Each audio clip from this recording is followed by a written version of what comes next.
Alrighty, we are, hold on, there we go, now we go. We are live, and I think we should be working, guys. It should be this the first time around. There we are. Oh yeah, this is gonna be a fun night, guys. Grab your popcorn. I would have grabbed my popcorn, but somebody ate my popcorn. Well, two somebodies if you want to be fair about that. But let's see if this is let me just check on let's check on YouTube here. Let's see if this is working on here. And we should be good to go. All right, mic check. Can't hear you. Cannot hear you on Discord. Gotta restart Discord. Oh, come on. This is ridiculous. How did we get so lucky last time? Here we are. Let's do this again. Alrighty. Discord. We just did this on Discord, by the way. I was on with Minor Tree like 30 minutes ago. Here we are. Stream 2. Apologies, guys. Well, welcome aboard. Yeah, we're doing it Tuesday again. Okay. Now is it working again? There we go. Me and Minor Tree were just on like 30 minutes ago doing this. I don't know why. But anyway. Okay. Bruh. Okay, guys. How's it going? I hope you all are doing well. Yeah. This is going to be quite the night. I hope you all are going to be comfy because Tuesday, election night for a good portion of America, and boy, is it going to be a bloodbath, a blue bloodbath. I mean, look, we've been telling about this, and we've been warning about this for such a long time, but yeah, New York is going to get what it deserves. Unfortunately, we'll be looking at that at 9 o'clock, but it seems like Virginia, for those of you who haven't gotten the news, Virginia has gone full on blue. Don't listen to anybody that says Virginia's a purple state or a swing state. It is not. It is way blue in Virginia. Like Northern Virginia has basically eclipsed half the state. So I mean, it has just gone nuts. But yeah, let's get to the first. Let's talk about really the big article over here. Good afternoon, Anna Bussier. Hello, Lysander Train Fan, A2R Gaming. I am testing out, by the way, a new setup. I have a third monitor over there, which I will be testing out and having the soundboard on there. But yeah, a new contender has joined in the fight.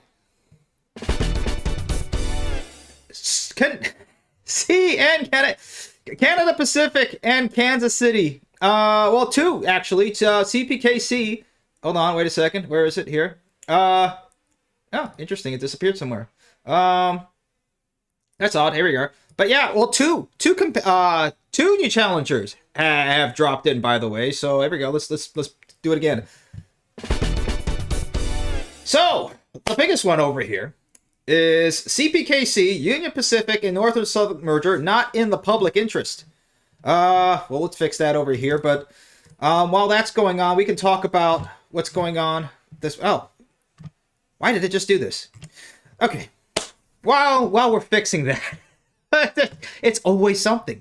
It's always something. But while we're fixing that, guys, yeah. So it's kind of funny because, particularly when it comes to Canada Pacific, Kansas City, this was a big merger that happened a couple of years ago.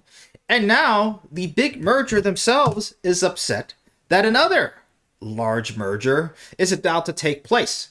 And lo and behold, it's not them in charge of things, but now somebody else. Now, just to take a look at this, just the size of this. This is 2024 Class 1 railroad operating revenue. Now, the big merger of CPKC, this is how much revenue they barely broke. Barely broke over here of this is probably in the billions, by the way, but yeah, barely broke this.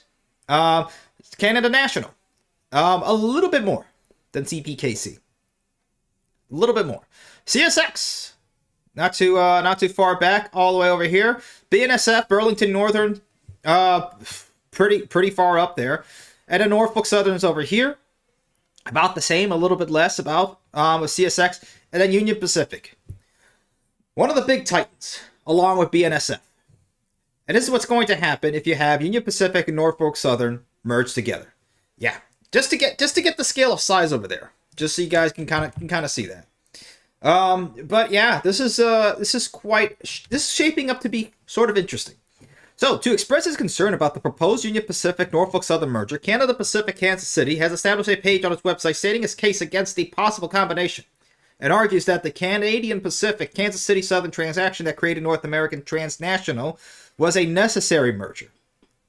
Now, Kansas City is one big line that goes down the middle of the United States, and Canada Pacific is mainly up in the very northern regions of the United States and, of course, in Canada. So, in order to connect to Mexico, they say that merger was needed.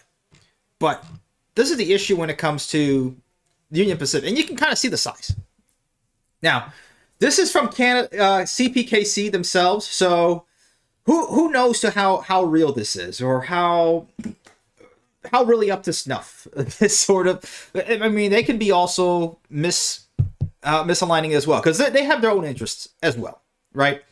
So they're trying to protect their own interests, granted, but this is a good visual to see this. Now, to what degree is it true or not, who knows? And right now, I'm not going to do the vast amount of research for this. I'm just reporting what's going on right now, and we've had enough to go ahead and talk about this, and we'll be talking about this a heck of a lot more. But again, these sorts of mergers is going to be absolutely catastrophic. I believe in what's going to happen. So the same thing with Canada National. They're also very upset about this whole ordeal. Again, they have to protect their own interests. Big, massive Class 1 railroad. But in comparison to, again, what we saw with Union Pacific over here, yeah, this is a big difference. This is a big difference. And thank you to whoever was the hero on Archive, who archived both these articles. Thank you. You are a hero. Thank you very much for getting these articles. So whoever did that, the nameless hero, thank you. So also on here, they're also expressing their concerns.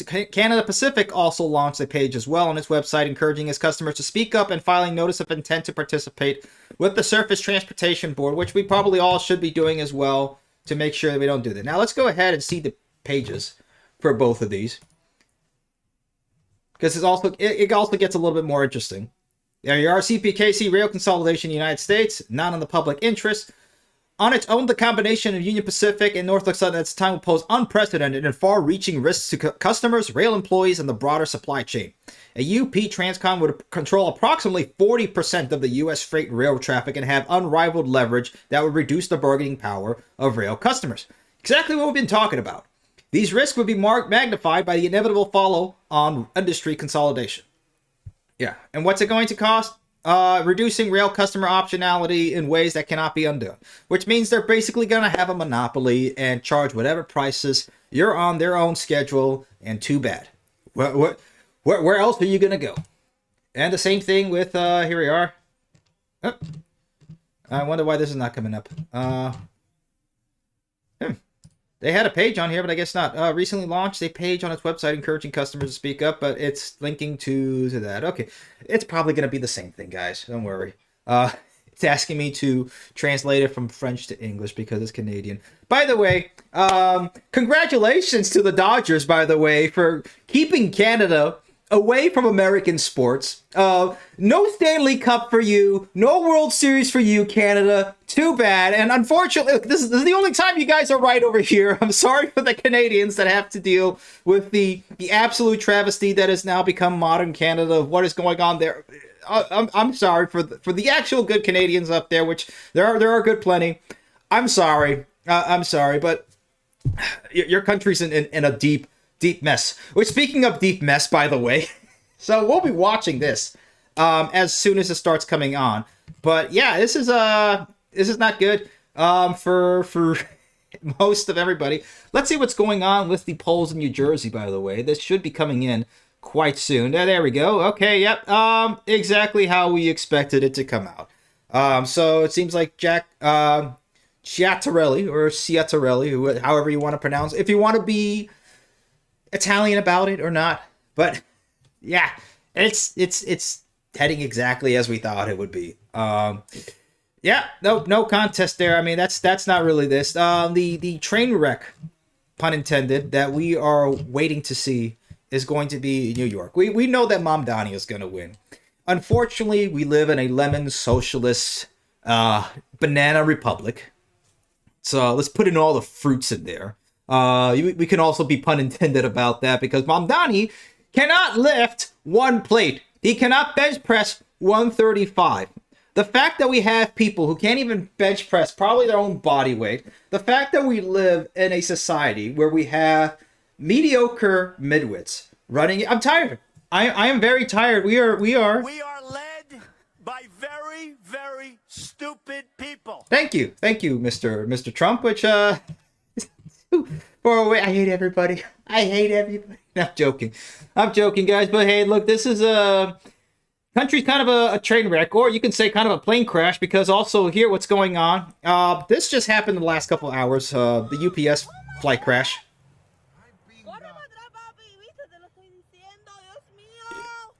Ay, Dios mío! Up in Kentucky. Oh man, that's the last thing you hear in Kentucky anyway. But yeah, no more. I haven't heard any more on this yet so far.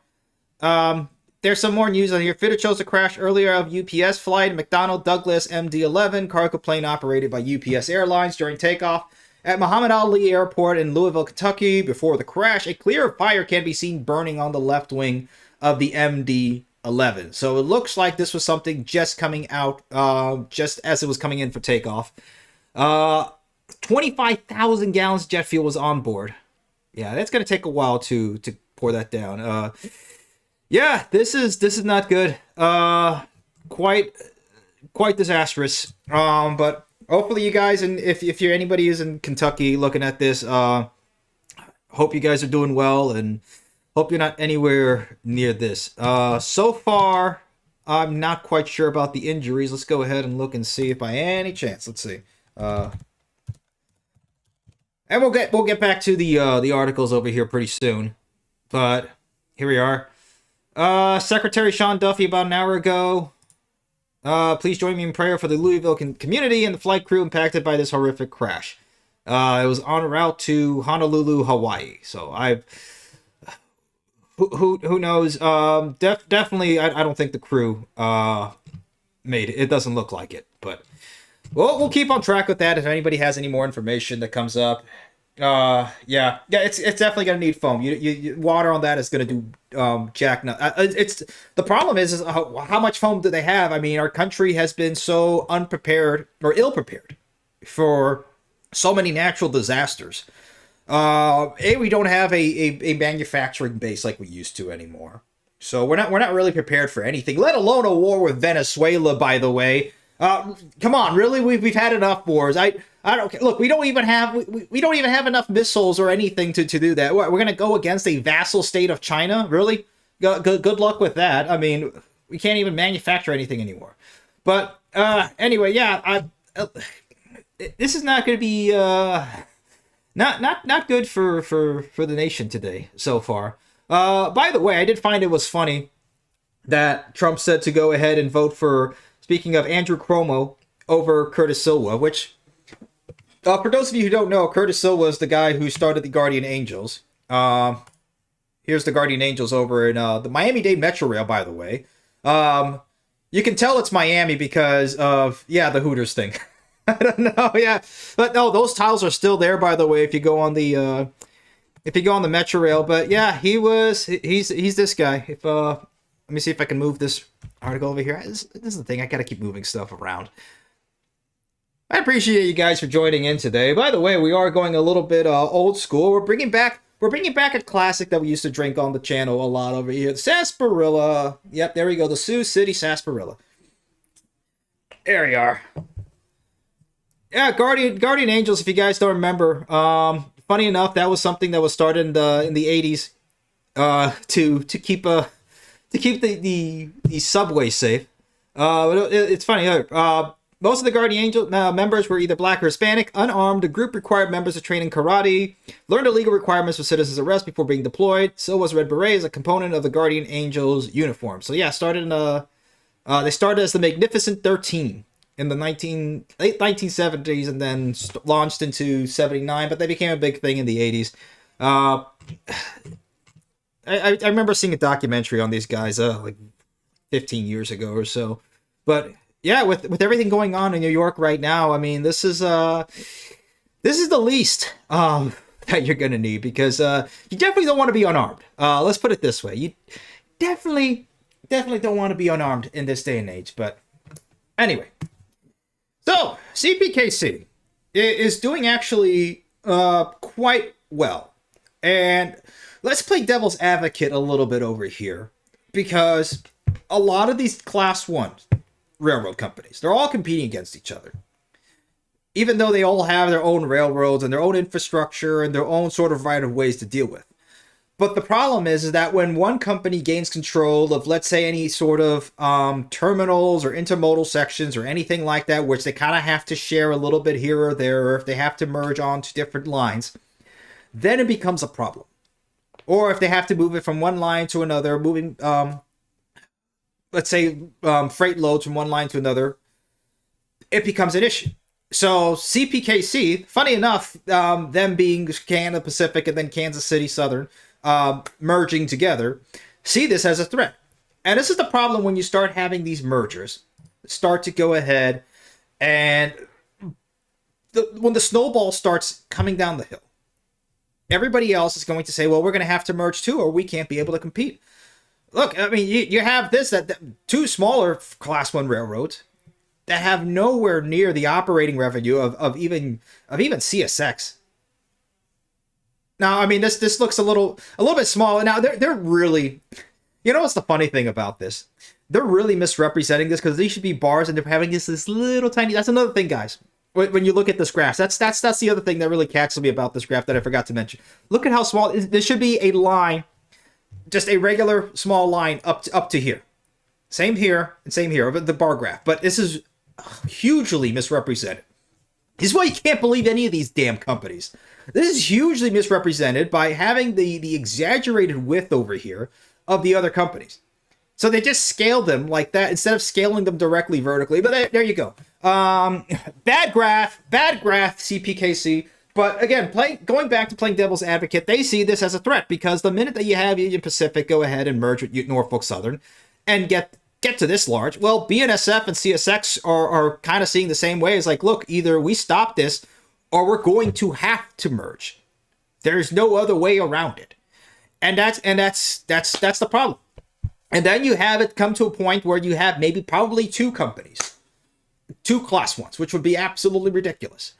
And then what happens? Well, every sort of innovation in the railroad space, which for the past several decades has been extremely stifled down. Even, it's the problem. CSX's own former president said the same thing. Former CEO said it, until he was nicked off by Ancora Investments and all these private equity firms. See, this is what I'm talking about with this sort of stuff. Is that it just gets worse and worse and worse. Now, let's hear from the mouth of Jim Vena. Okay, which is his name is Vena. So let's go ahead and I finally got that confirmed today. It's like I hear from both sides. Is Vena or Vena? It's Vena. It became very, very clear how big these revenue synergies are. So we're really excited about the future.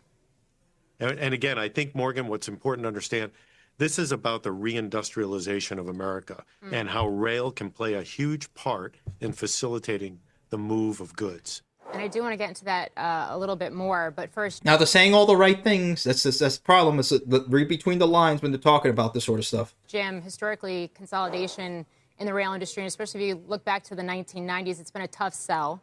There's been concerns about reduced competition, service snarls, cost cuts, reduced workforce. And pay attention to their faces, too, because, remember, 70% of human communication is nonverbal, so pay attention to their faces. Reduced competition, service snarls, cost cuts, reduced workforce, impacts to safety. How do you counter all of that now?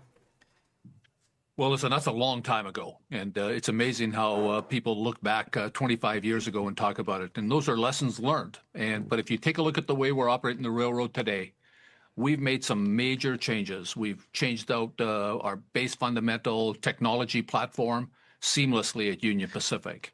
Okay. By the way, today, well, thankfully, no injuries reported in Union Pacific derailment in Kansas. Speaking of today, there you go. Approximately 24 cars of a Union Pacific freight train derailed on early Monday, November 3rd in Hutchinson, sending auto racks down an embankment. Oh no, the poor, probably Jeeps, by the way. Maybe they were Jeeps headed to the lots to rot there for 5 more years. Because the dealership we need to sell them at $70,000. Nobody's going to be able to buy them. The derailment occurred at about 1 a.m. The railroad said in a statement there were no injuries or hazardous material releases. Jeeps are hazardous. Anyway, one northbound lane of Kansas Route 61 remains closed until further notice between the 17th and 39th Avenues to allow for movement. Okay, so they're going to clean it up. Now, what caused this? There's no indication in these articles about what caused it. Nobody really knows. Or let's put it this way. We have an idea. And it has to do with the failure of equipment that's been going on. Like what happened in East Palestine. Okay? The brakes were failing. They haven't done the necessary equipment or maintenance checks on them. And they've been lax on them. Because the more time that you spend checking the equipment, the less time the equipment is burning out outside and moving equipment and moving volume. That's it. They're looking to, again, the green line has to go up for these people, no matter what. And if this causes the sort of thing, oh well. Oh, insurance is going to cover that. We'll be fine. And this whole sort of thing, it's like, do they really need these synergies? Do they really need to go ahead and merge? Well, Norfolk Southern serving GE appliances via new intermodal link with Union Pacific. So, GE has a facility over in Louisville, Kentucky, where they've been making things. And Union Pacific and Norfolk Southern now have an intermodal service has begun shipping for Kentucky-based GE appliances. So, really, does there really need to be some sort of merger in order to have this together? It seems like they're doing fine without the merger. They could do all these sorts of synergies, actually talking to each other and actually doing this sort of stuff. Really, what's the whole point of them? I mean, they're all owned mainly by BlackRock, Vanguard, State Street. You can see it in their financials. The 3 biggest owners of all these railroads are BlackRock, Vanguard, State Street. So all this merger talk is really to just make this more official than what we already know is happening. That's all it is. Now, more of this sort of stuff is happening where you see, let's see, Smart TD, there you go, reaches tentative agreement with Union Pacific. So, this is one of the unions that's saying, basically, International Association of Sheet, Metal, Air, Rail, and Transportation Workers Division has reached a tentative agreement with Union Pacific. So, Union Pacific has been trying to push for this sort of stuff, that they're going to be friendlier to the unions. They're going to allow them to which that historically they haven't been. They've been kind of contentious with that. So now there's a ratification vote set for a 5-year deal, including pay raises totaling 18.77%. Yeah, let's see how this goes. Every time they say this sort of stuff, they basically lie, and then they say, oh, no, we can't really do that. And then they say, yeah, we're not going to go ahead and do layoffs. And then they do layoffs. Okay, you can look at our past streams to see every sort of agreement wherever they said that. Okay, a lot of this time it's been a lie.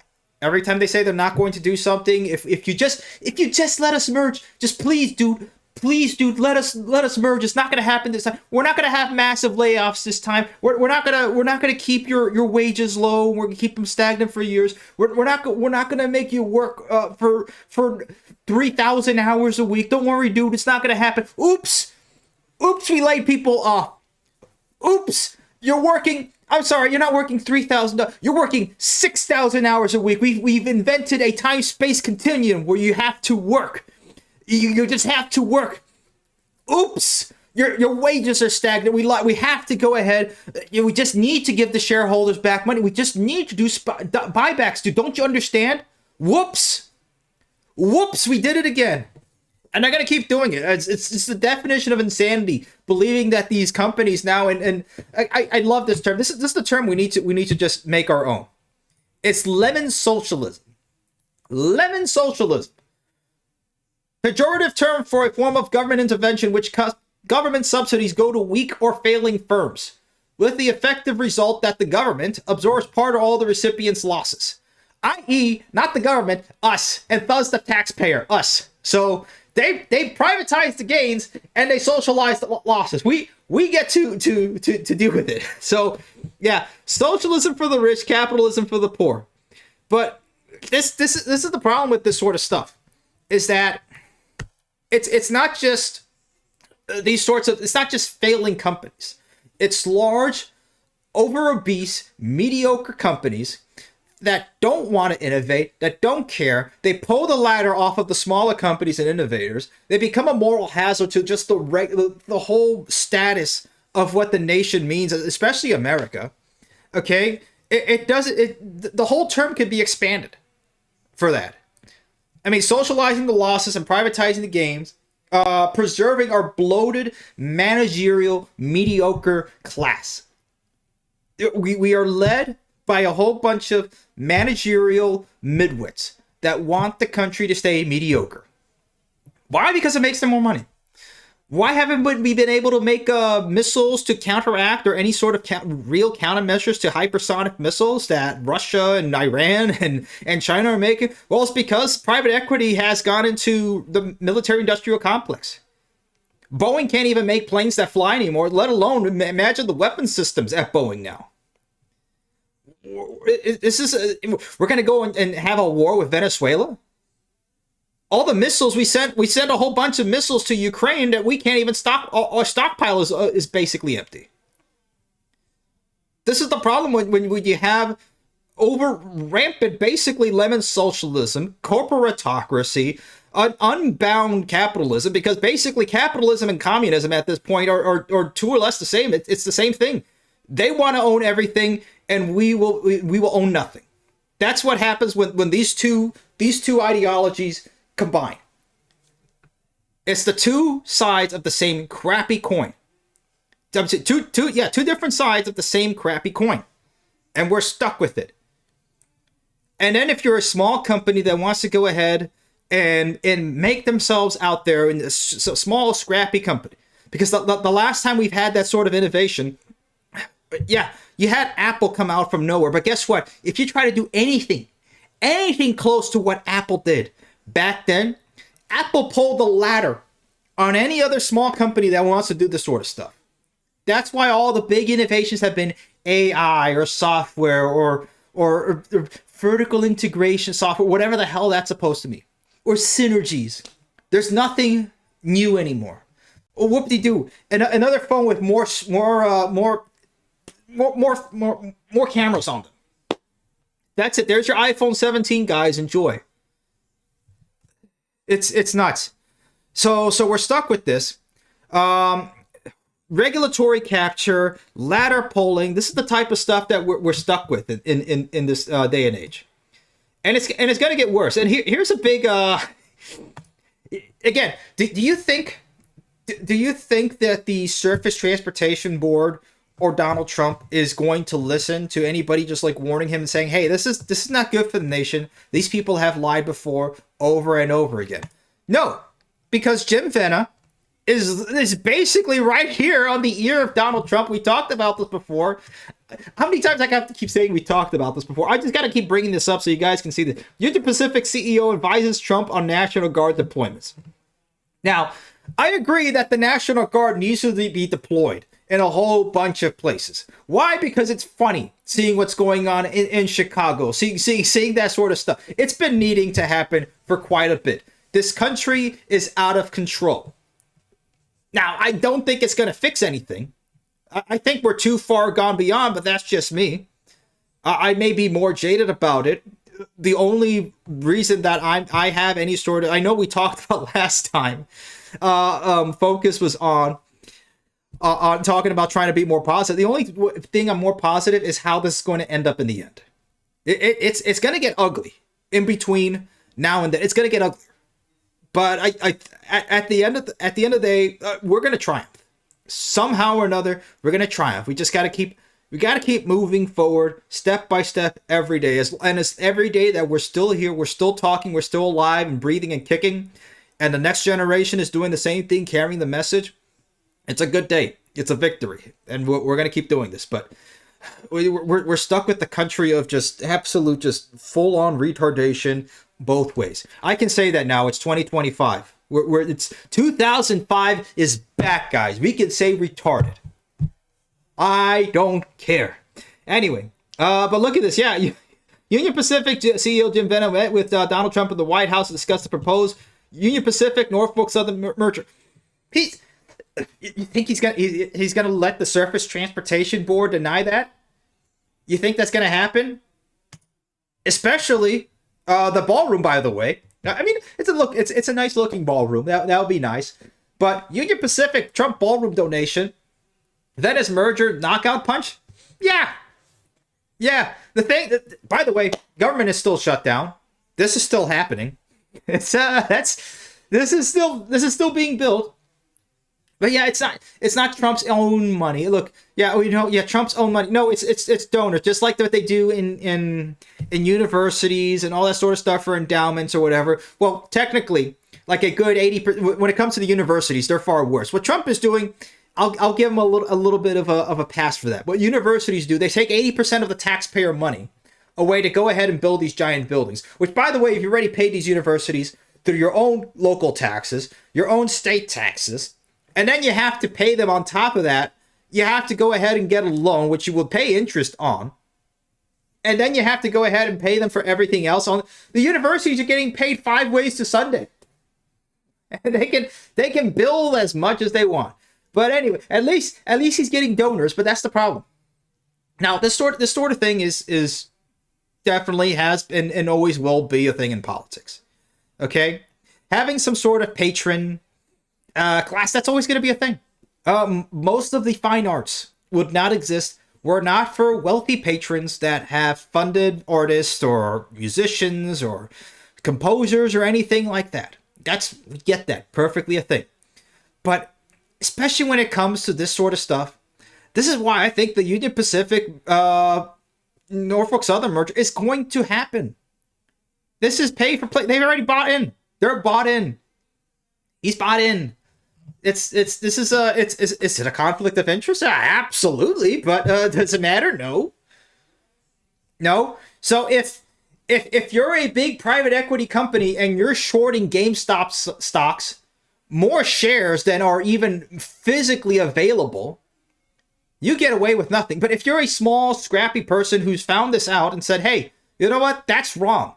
Maybe we should all go ahead and buy as much GameStop as possible so they have to call their shorts.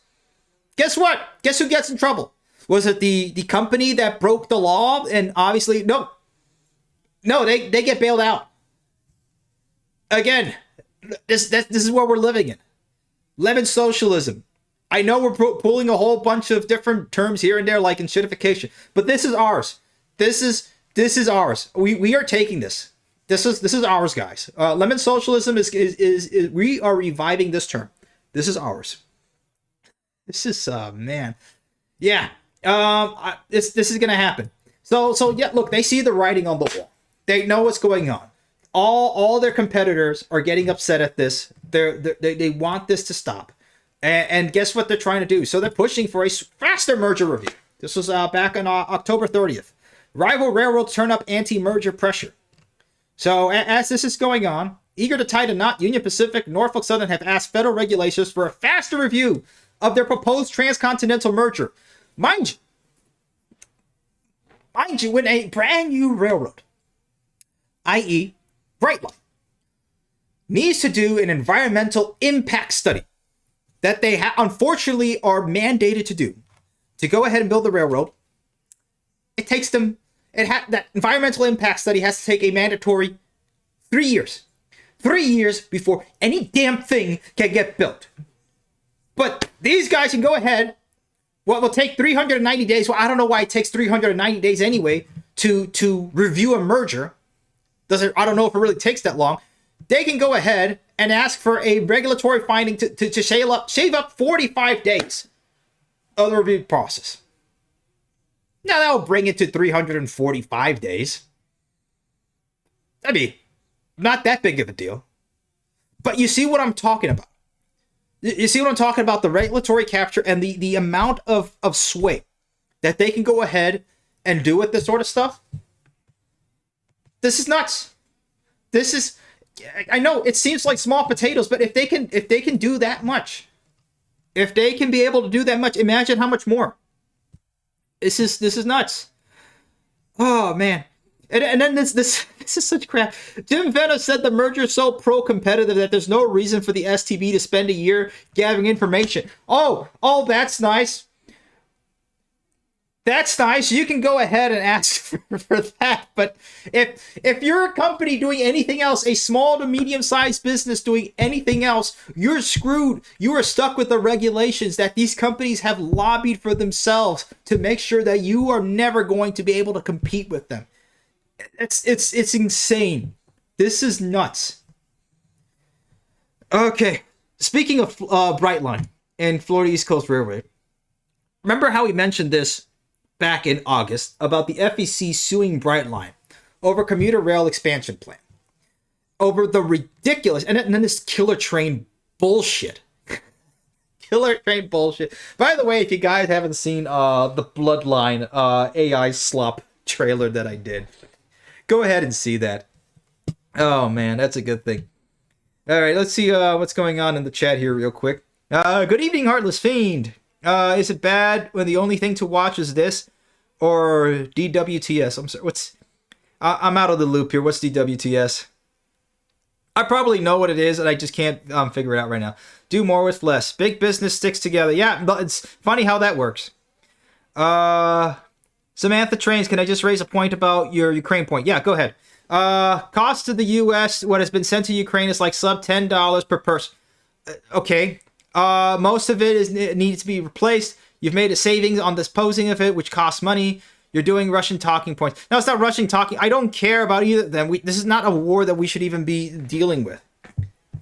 That's the problem with that. I mean, I get it. I'm not shilling for either Ukraine or Russia. I'm shilling for the United States of America. Please tell me how more dead Russians and Ukrainians helps America. It's not. Let's see. Also, the benefit of military gets from your field use of equipment, leaning on collaboration with Ukraine is invaluable. And military with no up-to-date real-world data is just a paper tiger. Yeah, we're getting to see drones, drone warfare, fiber optic drones. Whoop-de-doo. Great.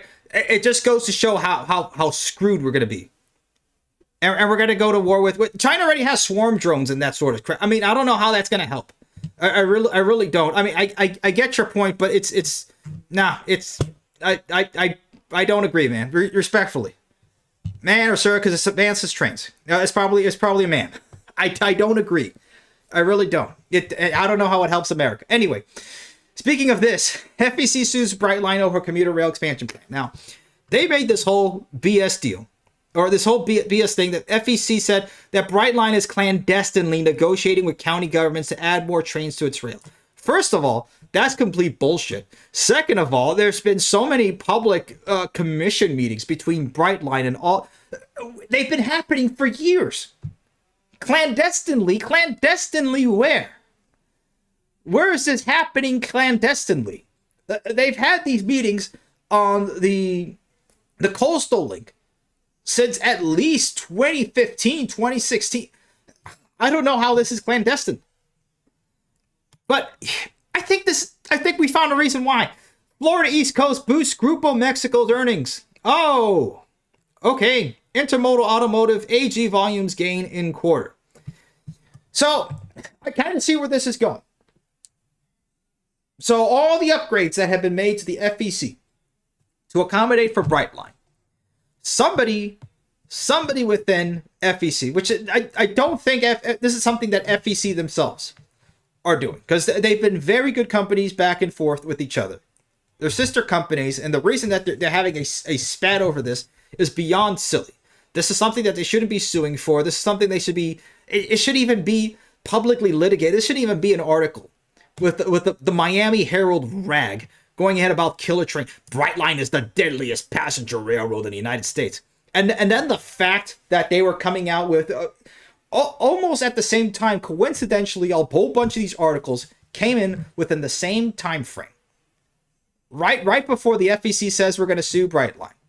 It's almost as if somebody knew what was going to happen and then had this like already set and going. Because having the everything set up and all the paperwork to go ahead and publicly sue, it takes a good bit. It takes at least a 2 or 3 months. So I mean, and that's at the very least.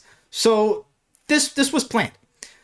And this what I'm saying right now is basically just a theory. I think that somebody in FEC wants to use the full capacity of the line as much as possible to boost earnings. The green line has to go. It always comes down to the green line. It's in the wise words of John McClane. Okay, it's always been about the effing money. It's not about sending a message. It's not. No, that's not the Joker. It's always about the effing money. That's what it's about. And it's gonna get worse. Oh yeah. October spooky month seems to have not ended. Spooktober has not ended. We're going into November. Speaking of November, let's see how this is going over here, by the way. Let's see. Uh-oh. Exactly what we thought it was gonna be. This is, I mean, come on. It's New Jersey. Come on. It's Jersey. Sherelle leads. Oh, 22%. Oh, okay. Well, 22% of expected votes and leads. Come on, just call the race. All the races is over. They already projected in Virginia, like back beginning of the hour. So I don't know why we're even talking about this. This is silly. All right, let's go back to AI. Walmart, one of the worst companies in the United States. Walmart boss warns of AI shakeup that will impact 2.1 million jobs at America's biggest employer. Remember that they're not warning you. They're not doing this out of the kindness of their own hearts. It's not a warning. This is a plan. It's not a warning. It's a plan. CEO of Walmart has plans. Let's switch the article a little bit. Let's not say warn. Let's say he has plans that artificial intelligence will reshape every single job across the retail giant's 2.1 million strong workforce. Doug McMillan says the transformation will define how America's largest employers operate from top to bottom, affecting at least 1.6 million U.S. workers. Gee, imagine Walmart being able to go to their shareholders on an earnings call and said, guess what? We are saving you guys 1.6 million payrolls that we don't have to do. Guess where that stock's going to go? You see this right here? That 0.71. Oh, yes. This is not a warning. It's not a warning. Now it's a warning to Walmart employees to get your resumes in gear soon enough, because you will be competing with an additional 1.6 million of your cohorts, looking to see if maybe you can get jobs at Target, which will also do the same thing, or maybe Kmart. Oh wait, Kmart's gone. You see where I'm going with this? Oh, man. The CEO's blunt assessment marks one of corporate America's clearest acknowledgments that the AI revolution will transform not just office jobs, but frontline retail and logistics role centers across the country. Meanwhile, while I go to Meijer, the computer can't figure out whether I scanned something or not. It can't figure out whether the coupon got in, and it can't figure out whether I'm over 21 so I can buy a beer. So, I mean, there's also that. I mean, AI is so overblown that they're hoping and praying to whatever demons or whatever the hell these people pray to, in order to make sure that AI does exactly what they ask it to, because so far it's not doing it. I mean, the AI slop and all that sort of stuff, yeah, that's funny. Even then, it's still not good. I don't know how many times I've had to go ahead and re-render or go ahead and pull through the same prompt that I asked the Google VO or Sora to do.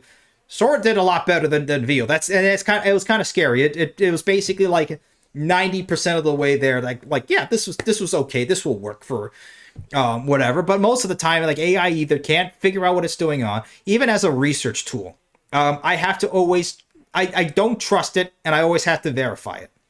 Every time it says that, yes, X is this, I have to like double task myself, like, okay, let's actually go to the source. And then it's no, X is not actually that, X is Y. So that's the thing about AI, that at least the good thing about it, it's not Skynet. It's not going to be it's not going to be a Terminator. And it makes so many dumb mistakes.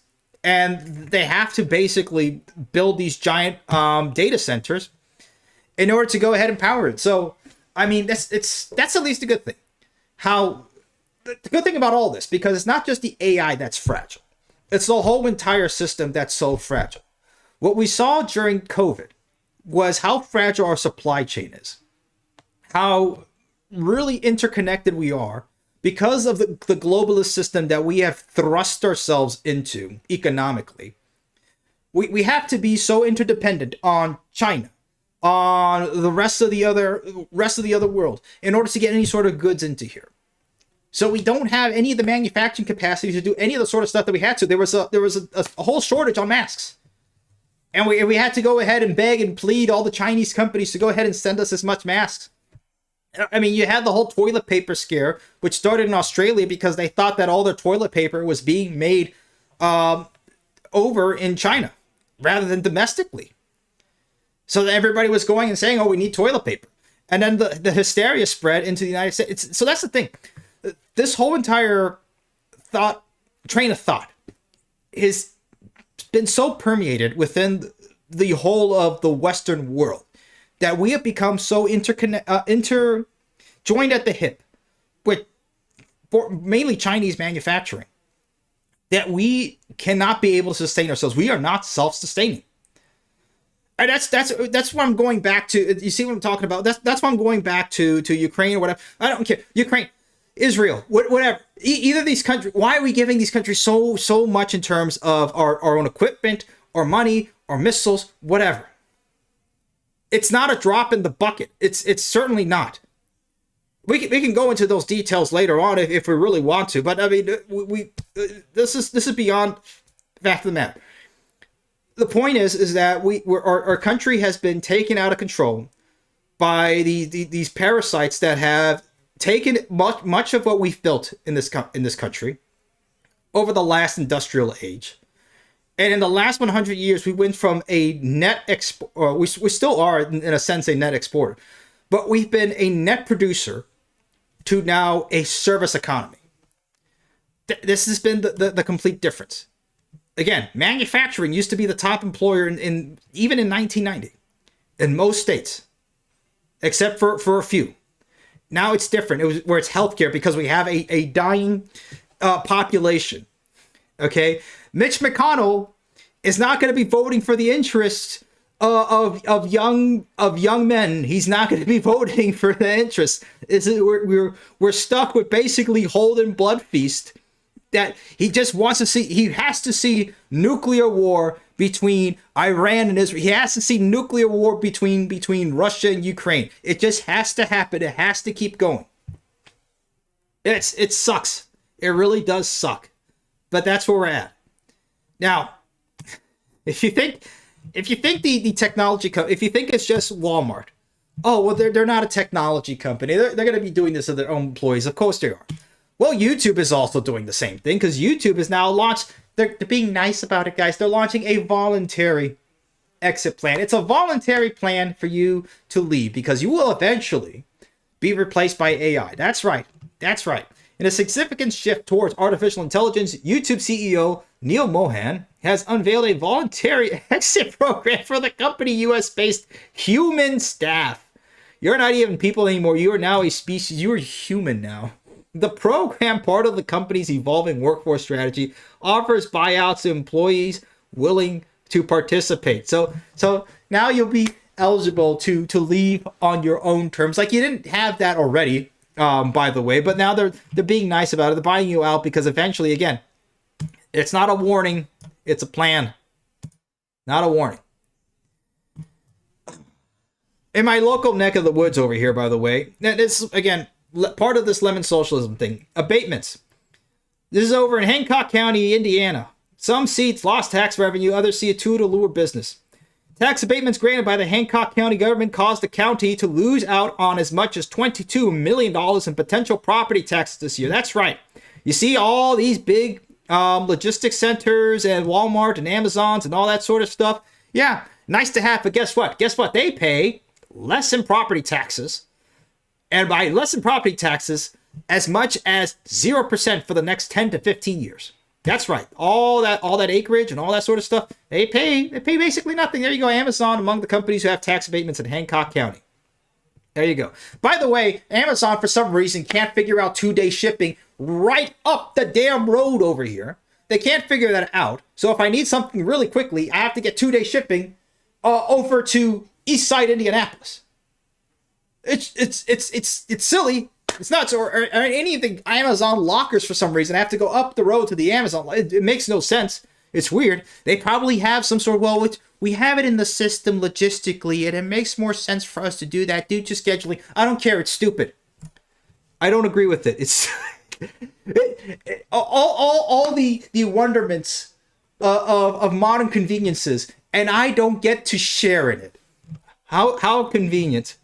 I love it.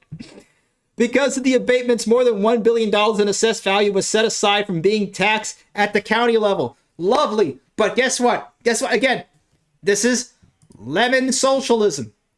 Lemon socialism. Yes, socialism for the rich, capitalism for the poor. They get to pay no taxes. We get to pay for it. We will own nothing, and we will be happy. So out of the $1 billion, the county lost out of up to $22.5 million in potential property tax revenue in 2025 alone. Now, this is little old Hancock County, Indiana, okay? Yeah, right next to Indianapolis. But Indianapolis itself, it ain't that big of a city compared to Chicago or compared to Cincinnati or to Cleveland or to any of these other cities. But this is the problem. We're seeing this sort of stuff across the United States. Now, there's a little bit of hope, and we've been talking about nuclear energy for quite a bit. One little good thing that they did is Indiana is just trying to now bring in SMRs into the state, like this Fanco. Will be establishing its company headquarters, manufacturing facilities, and an energy park in Indiana. Well, there you go. Something. Now, I don't know how long this will take or when they're actually planned to go ahead and do all this stuff.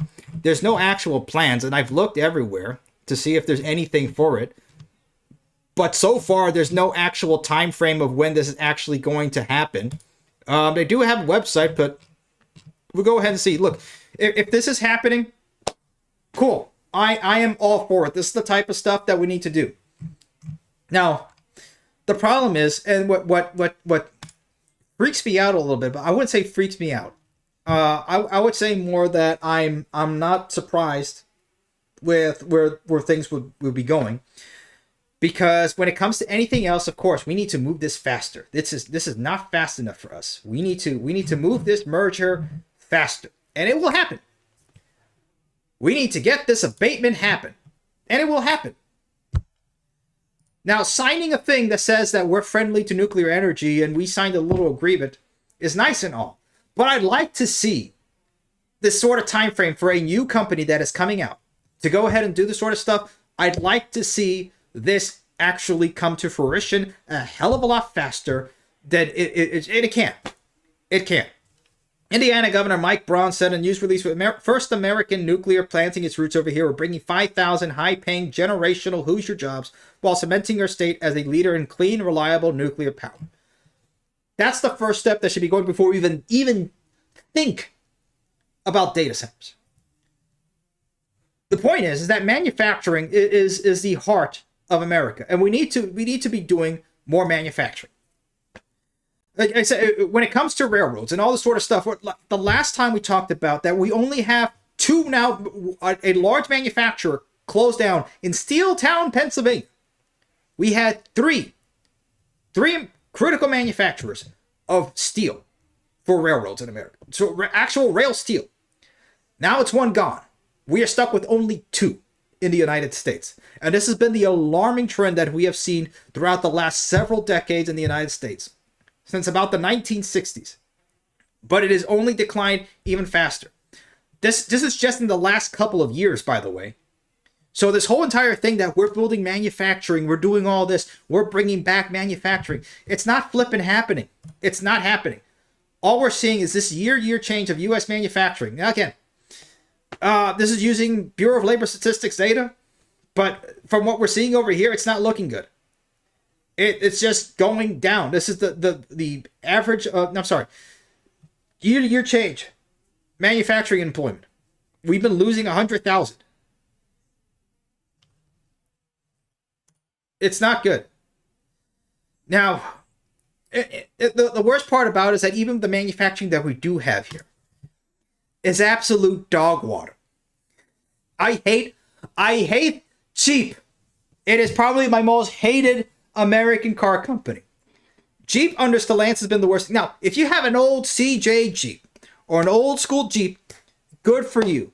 Enjoy that thing. It was actually made well. Or old school Jeep Grand Cherokee, great. New Jeep is trash, dog water, garbage, not even worth. And I can say this because I had the displeasure of driving 10 hours. No, 20 hours, because it was both ways, from Indianapolis to Springfield, Missouri, in the absolute worst car I've ever driven in my entire life, the Jeep Compass. What an absolute underpowered piece of garbage. It was loud. It was absolutely. And guess what? I actually drove that thing off-road. So I've actually driven the worst of the Jeeps offering off-road more than any pavement Princess Karen has driven their stupid little overpriced toy. Because, by the way, recalling 300, with the second time this has happened, by the way, 375,000 plug-in hybrid Jeep Wrangler and Cherokee SUVs worldwide after 19 reports of fires. Fire for a Jeep. Vehicles that were repaired after recalls in 2023 and 2024 will need to be fixed again. What a piece of shit, man. Oh man. So yeah, don't buy an overpriced piece of garbage Jeep. I don't know. Depending on what vehicles were trashed over here. I mean, I don't know if they had any of these batteries, these SDI batteries that the Wrangler had in here. That's a hazard. I think that's a hazard. Now, I think we can all agree that when it comes to making America great again, we need to make manufacturing great again. Okay? This cannot be the only company that makes any sort of off-road vehicles. Again, lemon socialism is a thing. Okay? Chrysler was bailed out in the tune of billions of dollars back in 2008 by Mr. Barry Obama. Okay? And GM, billions of dollars, $50 billion, $11 billion of it, which they will never pay back and never have and never will. They can get away. Imagine if I never had to pay back $11 billion. Would I be able to get away with it? Will little me be able to get away with it? I mean, I don't know. I was able to actually, no, I wouldn't say full on deadlift 405, but I was about like a half. Not deadlift. I'm sorry. Deadlift 405 is easy. Bench press 405. So maybe I can physically get away with getting away with getting away with getting $11 billion away. I don't know. But back to this. I mean, this is bad. Again, there's only 4 major manufacturing clusters in the USA: the Northeast Corridor, the Rust Belt, LA. Funny enough, which I do give a little bit more credit now. Actually being there, I do give a little bit more credit to California, but they still have massive problems. But I mean, it's just bad. And the Texas Triangle, which has been growing pretty rapidly because a lot of people from over here are invading into over here. But sorry, Texas, you are the buffer before they come to Florida. So keep Florida safe here. Which Florida has a fair amount over here, so hey, that's not bad. In manufacturing, there are clustering and network effects where proximity is an advantage. You have to physically move things around, often big, heavy things. So it's helpful if shipping is short. Ideally, if you move something on a truck or delivery same day. You want to make the machines that make the machines, this is where that can happen. By the way, when it comes to short shipping, short lines, this is what I've been saying would be, this is the future of freight railroading. And again, let's get the visual over here. Let's get this visual. Hold on a second. I love sharing this visual because this is going to be the future of this nation. We need to bring back manufacturing. Why do we need to bring back manufacturing? Because you want railroads to work. All right? Let's go over here to, let's see, here we are. Hold on a second. Let's go to Greensburg, Indiana. Greensburg, little town of Greensburg, Indiana. Okay? Pretty far from a whole lot of places over here. But if you go up here, Honda Manufacturing of Indiana. Guess what? And funny enough, if you want to buy American, buy a Honda. Buy a Toyota. If you want to buy American, that's your way to go. Please let this company stay in its fire. Let it just sorry. Bye. We're not doing this sort of stuff anymore. When we get power, this is dead. Lemon socialism needs to die. It needs to be squeezed and thrown off away. Because the future of America is building things that actually work, making sure that young men can be able to have families, can be able to actually have a job where they don't have to worry, be looking over their shoulders if they're going to be laid off in 5 months that they just got started, or if they're going to be fired, if they're going to be this, if they're going to be that, or if they're going to be replaced by flipping AI. Okay? They don't have to worry. They can have the stuff that our grandfathers and great-grandparents had. Okay? Because guess what? All those cars, working cars, by the way, cars that can't even stay on the lot, which is funny because these cars, one of the worst when it comes to turnover rates on lots. Jeeps will be there a little bit less than the rest of the Stellantis outing, but a lot of these cars are on there for almost 2 years. Okay. Meanwhile, Honda, you can sell a Honda within 50 days. It arrives at the dealership. It is out the door. And Toyota is like 28 days. So these cars have the best turnover. Guess what? Look at this. Well, what's that? It's a railroad. It's a railroad. It's the Indiana. Look at that. Road and rail Honda. Get that. This is the Indiana Railroad. Okay. All this. There you go. Fix the country. You want to fix the country? Manufacturing. You want to fix the country? Manufacturing. After that, railroads.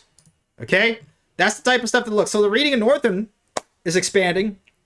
$10 million offer in early October to purchase the railroad assets of the Lucerne County Redevelopment Authority.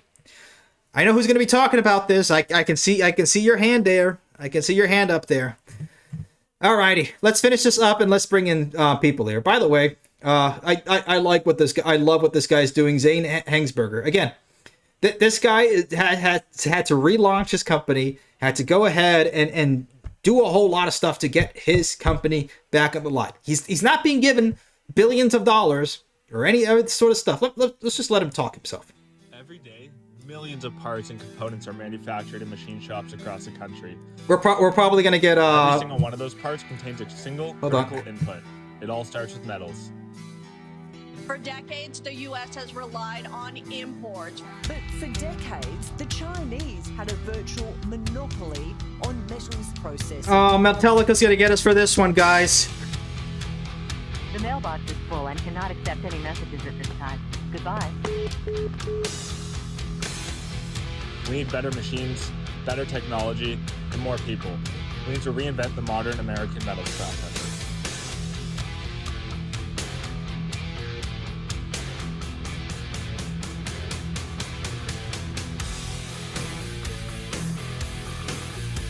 All right, let's get this off before Metallica turns us off. Megadeth is better, by the way. Anyway, Mustaine wrote all Metallica songs. All right, anyway, you know what I mean. We have to bring back manufacturing. There you are. So we still have some hope. We still have some hope. Again, the Midwest. By the way, Wisconsin over here gets a special mention on this map. There you go, hon.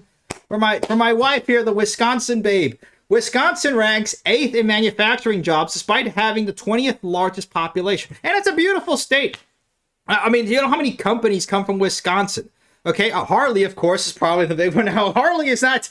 Speaking of over bloated boomer companies, unfortunately, which is sad. I mean, come on, Harley used to be the top in the beat.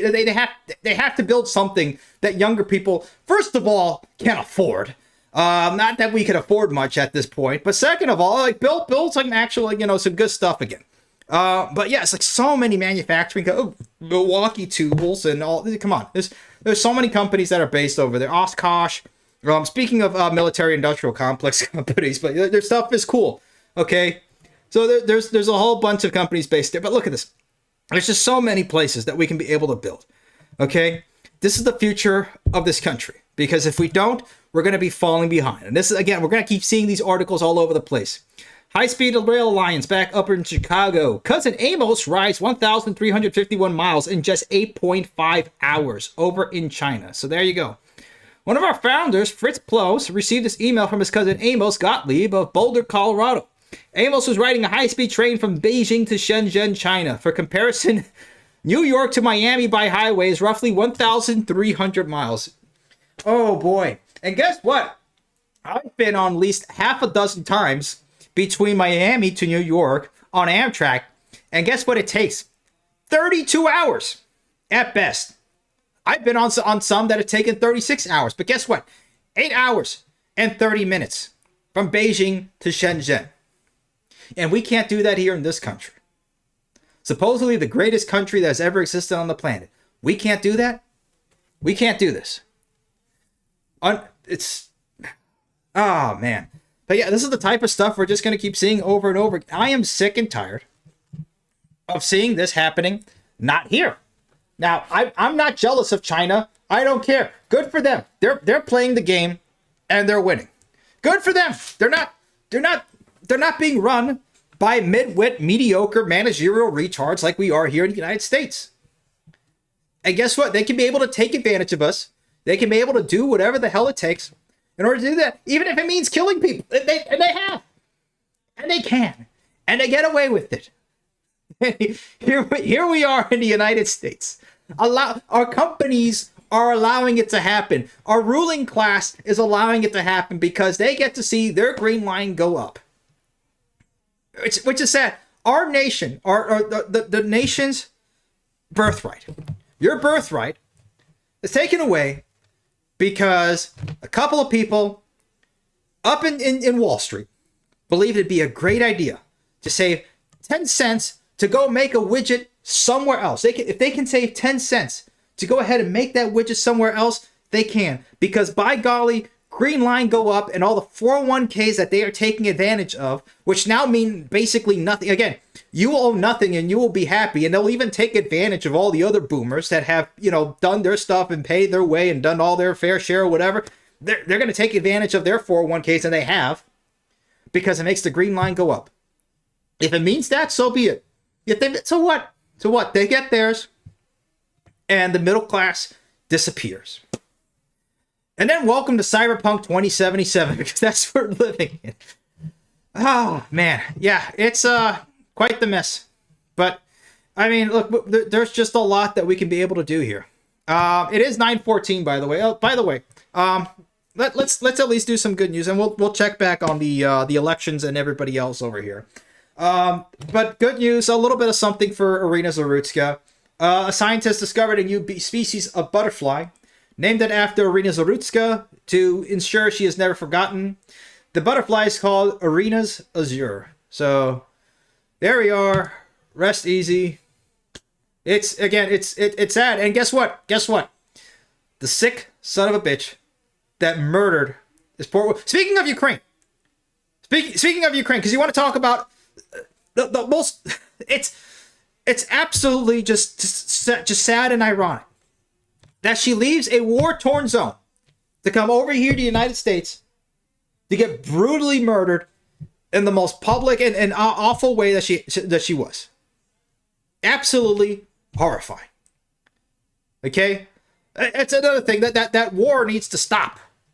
Okay? It just is what happened to her. It needs to be the piece of shit that killed Irina Zarutska. He honestly needs to hang. I mean, There's so much evidence. It's already there. Everybody saw him. There's enough eyewitnesses. You have video evidence. What are we waiting for? What sort of trial are we going to have? This is not a if the glove don't fit, you have to acquit sort of thing. This is not the sort of, this is out there and done. Open and shut case.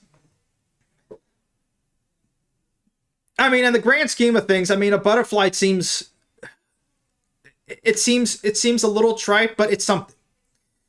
It's at least something to immortalize this poor woman who unfortunately was, and like you guys have said before on the Discord when we talked about this, Kiev and other parts of Eastern Europe and even in Russia and whatever, you don't see this sort of stuff happening there.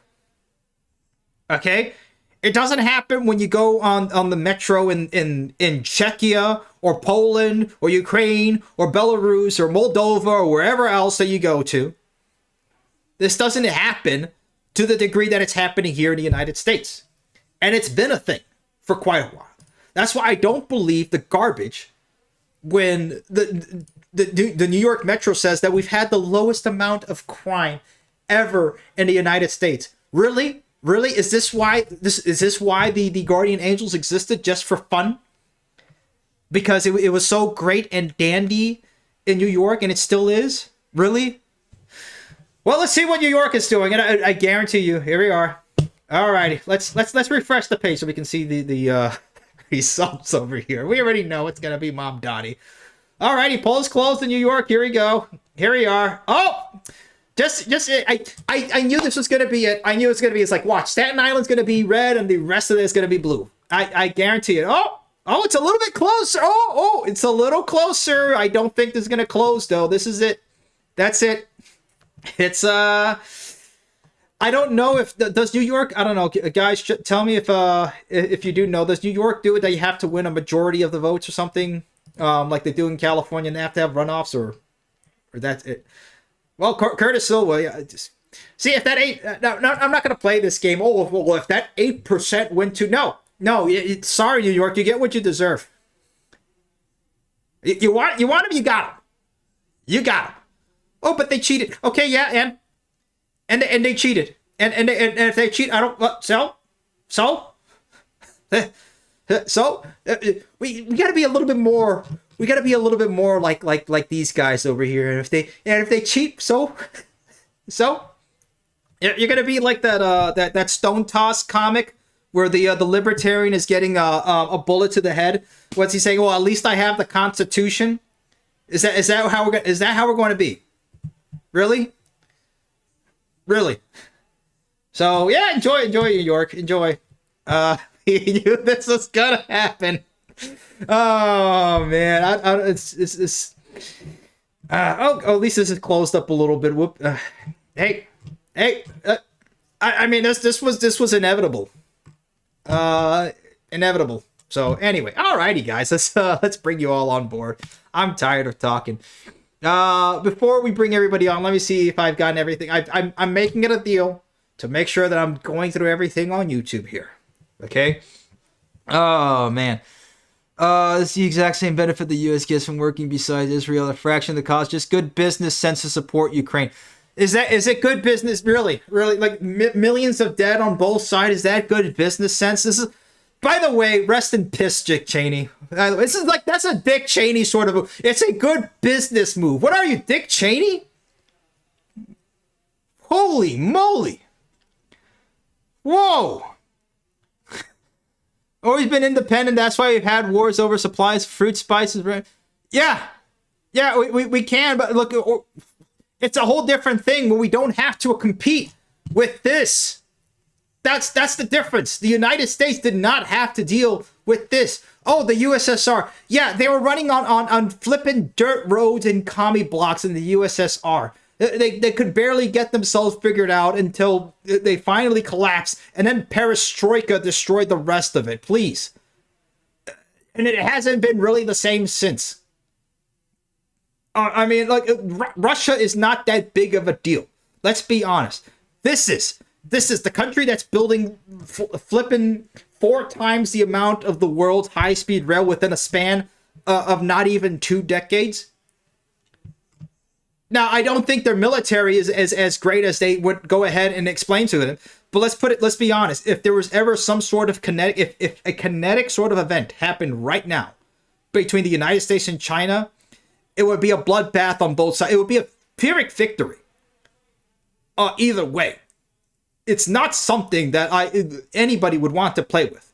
Unless you're Mitch McConnell and you can't wait, you're holding Blood Feast and can't wait to see the light of 1,000 stars light up the sky and the American heartland. It's not good. Oh man, dancing with the stars. Yeah, I don't want to be dancing with those type of stars. It's not a drop in the bucket, man. Stop. The Northeast Corridor could operate like Spain with competing passenger rail lines. Yeah, it definitely can. Look, we can do it again. Capitalism in the right hands it's a tool. It's a tool. And capital is a tool. Now communism is going to use that tool and use it as a bludgeon against us. And then lemon socialism, crony capitalism, corporatocracy is again. It's making sure the problem is that the capital, whatever units you want to call it, bottle caps. Okay. Speaking of Fallout, if you want to do things by bottle caps, okay. If you can have it to the way where it's distributed among all different classes, okay, as we had here in middle class. Okay, which China is having a growing middle class. To what extent? It's overblown, probably through their official statistics. That's why I'm not going to believe most of these statistics. Certain people are throwing out like if it's a drop in the bucket. Okay, come on. You're really getting on my nerves here a little bit, Samantha Trains. Come on. Like leave the Ukraine thing a little bit alone. We're talking about it's America first here. Okay. It's America first here. We cannot. It's not. No, we can't. Oh man. Okay. But anyway, all right. I've gone through the YouTube chat. Okay, let's bring you guys on. You guys can go ahead and make our day here. There we are. Let's have some fun. Everybody. It's about dang on time. What's up? It's about time. About damn time. Oh, One thing, speak at that. features. It's a StarCraft 2 quote there. American power, buddy. You gotta stop undermining American power. What's up? All right, I'm not undermining American power. Look, I'm coming from wait, hold on. Before I get what you're saying, dumb trucker. I'm coming from the perspective that if you're in a ring, you're not going against the other guy on the other corner. You're going against the crowd and you're going against the ref. If you're going 3v1, I want to be damn sure that we're going to destroy whatever. The guy is going down in the first 12 seconds. There's not going to be, it's by split decision by the judges or anything like that. No, I want the guy dead and bleeding on the floor. I want the hospital taking him off on a stretcher. That's what I want the United States to be. I don't want to be we have it. No, I want us to be so damn powerful that nobody's going to F with us at all. That's how I want this country to be. See, what's happening is Venezuela's messing with us. Hang on, David, hang on. There's a lot to Venezuela is messing with us because they're mad about the drug traffickers, which is their main source of income. All America is doing is just saying, oh, you're at war with us? Okay, well, we're going to ignore you because you're nothing to us. All we have to do is drop a small sun off the coast of Venezuela, and they're going to surrender within 5 seconds of it being done. The problem is that this is not World War II. I mean, they'll fool seconds later. There will be no. They're right. There will be no seconds later. They will be dead. Yeah, it's not something that we want to play with right now. Look, we have so much other guerrilla warfare, but although it might be constitutionally justified somewhat under Monroe Doctrine, that's why Panama Canal is important, and also Greenland, but not Russia, not China, and certainly not our greatest ally. There you go. Nothing in Afurasia. or Australia. Yeah, look, we have our own problems here, and we've been playing in the sandbox all over the place. So meanwhile, our manufacturing base has gone down. We have the highest unemployment rate for young men ever. James Monroe. Yeah. All right, David, go ahead, man. All we have to do is tell Lockheed Martin, hey, I want you to make a missile. John Tucker, it's Hang my on. turn, bud. Hang on. It's my All we turn. gotta tell is Lockheed Martin, hey, I want to make a missile. All right, what do you want? What do you want? New buttons, new everything? And all the answer is yes. And they will give us a missile so powerful that it would match a nuclear. It would match a nuke.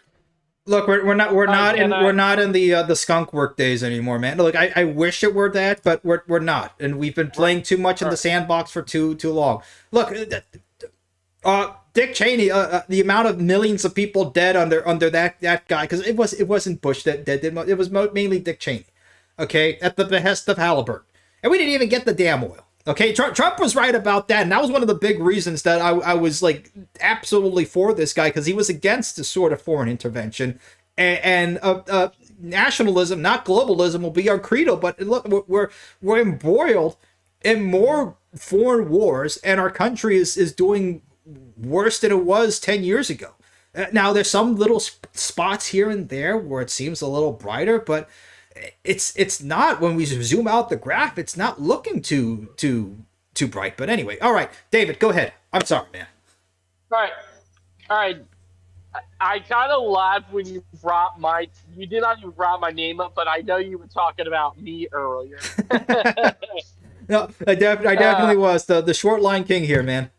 Yep, but I do got a short line article for you talking about 2 railroads that are being added by BNSF that are short line. All right. Remember, if you guys are going to be bringing up something in the chat, let me just put it on here first. What the hell is this meme here that you guys put with the Thomas? What? What? The tank. Don't show the YouTube chat that. That's hilarious. Oh man. Come on, you can show that, and also show them the Curse Conrail meme. Okay, I'm not opening the Curse Conrail meme, but let's open up this. BNSF adds 2 railroads. A fake Conrail locomotive in a British, or not British, but a European locomotive. Well, we got some updates. Conrail. Yo, we got some updates from all 3 elections. Right. The Democrats won. Oh yeah, that we knew. That was without a doubt. For what state? Yeah, we already knew that. Jersey, Virginia, and New York. I can't believe this. These are the same people that actually froze SNAP benefits. All right, but but they don't care. It depends who's voting. All right, but guys, let me get back to what I was talking about. Like, Dimitri, you got the articles I sent of the short lines? I got the BNSF one here. Yeah, you want to go ahead and read that one? Because that one is nice and juicy. All right. BNSF adds 2 railroads to a short line select program. Okay. Short line select is designed. Okay, what is short line select? It's designed to improve interchanges in service while deepening the commercial ties between Class 1 and its short line connections. Okay, so just basically a partnership program. That's all it is. Yep. Northern Lines Railway, owned by Anacostia Rail Holdings, is a 25-mile short line that operates former BNSF trackage in the Twin Cities area of Minnesota. The Columbia Basin Railroad operates 86 miles of track in Washington State. It interchanges with BNSF in Connell, Washington. BNSF says Short Line Select, which launched last fall, has improved service by reducing car dwell, improving interchange fluidity, and growing traffic volume across the participating short line railroad. Okay, so there you go. Look, we should. Okay, let me see. Hold on a second. Other railroads participating in the program include the Genesee and Wyoming's Alabama and Gulf Coast Railway, Burlington Junction Railway, Genesee and Wyoming's Portland and Western Railway, TNW Corporation's Texas Northern Railroad, and Watco's Timber Rock Railroad. Yeah, and that's good. If anything, we should probably go like ways further and just try breaking up a big number of these Class 1 railroads, because this is honestly stuff that was happening way before any of these Class 1s even existed, before this mass consolidation that happened between the post-war era. This was stuff that we had already happening. So I mean, it's good. Also, It's good to see these short lines coming in, but it's a long way to go. In a long way. Also, Long way to go for the at- short line. Also, also Dimitri, look at the fallen flag locomotive I caught yesterday while track stop. Long way to go for the short line. Come on. Ooh. Dimitri, do you see what I caught yesterday? Let me see. Look what I caught yesterday. Here you are. Okay. That's we got David's rail fanning adventures here. Okay, look at that. Ooh, that Pan Am Railways there. That's where did that come from? Yeah, that was way far from home. Like, even though CXS owns Pan Am now, like technically Pan Am RIP don't exist anymore. I'm gonna bet that's gonna go get repainted. Probably is. Yeah, but That's what all right. We saw Pan Am. We got We confirmation saw from Pan Am Fox die News from twice. 32 minutes. First as an Alrighty, hold on. and as a railroad. Wait, we got confirmation on what? From Fox News about 32 minutes ago, there's at least 3 people dead from the flight and 11 others that are injured. You want me to shoot. Send you the link? Yeah, send me the link. Send me the link. I'll break it. Send it. Yeah. Breaking. Yeah, that was about 30 minutes ago. Okay. We're waiting on that. Hold on. Let's let Dump Trucker speak. Dump Trucker, you there? Yeah, I'm there. Alrighty. Anything that you wanted to say, man, while you had the floor? Oh, I was gonna say there was a head-on collision today, and someone had to get airlifted to the hospital. Oh man. God. Oh no. That's awful, man. Yeah, that sucks. Was it bad? Ooh. It backed up traffic for miles. That's for sure. Oof. Hey guys, we got some update on Oklahoma City commuter rail transit ideal. Like, I just sent the link to it. All right, David. We'll get back to that, but let's get through everybody. Let's get through everybody else first, and then if we have time, we'll come back to that. Let's try to keep it short, guys. Like to one topic at least, so we have enough time for everything. At least 3 killed after UPS plane crashes in fiery Louisville disaster. Catastrophic. Yeah, I mean look at this. All the jet fuel over there. That's gonna burn off. It's gonna stay there for a good bit. That smell. Oh man, the cause of the crash has not been released. What it's going to do, since it's one of the hub centers of Amazon. Imagine what's going to do to all the holiday shopping and all of that. I mean, it's not. I wouldn't say it's going to cause that much of a. I saw the video. The left engine was starting to burst into flames, so it was an engine failure. The kind of plane is a McDonnell. It's an unusual sort of plane. It's an unusual design. It's a tri-jet tri-motor, engine. yeah. Actually, it's technically an older design built back in the 80s and 90s. Oh, supposed to be more efficient. It's like a 747 cargo? No, it's a McDonnell Douglas MD-11. Oh, it's okay. Late 80s design. It's a try. That plane has 3 engines, so yeah, that goes into older legal requirements because they weren't allowed to fly 2-engine planes across the Atlantic. Yeah. That makes sense. So it was just a way to get around regulations at the time. MD-11s are so overrated. So it's from the aircraft, or was it too heavy? Wait, hang on. Isn't the 3-engine plane model kind of isn't that kind of a bad engine model though? Not necessarily. No, it's not. It was just for regulations at the time. They didn't allow twin-engine planes to fly more than 2 hours from an emergency field, which was not enough to cross the Atlantic, which is why they went with the 3-motor for the time. Speaking of Boeing 747s, man. Yep.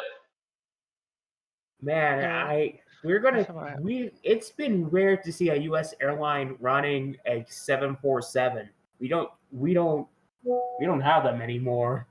Well, they've all been taken up to fly cargo missions now because most of the ones they're not really good for passengers. Most of the ones that the U.S. runs are cargo, and more of them are becoming like foreign airlines now in the U.S. makes Hey sense. guys, look what I found out my Walmart. Yeah. Look what I found out my Walmart. It's funny.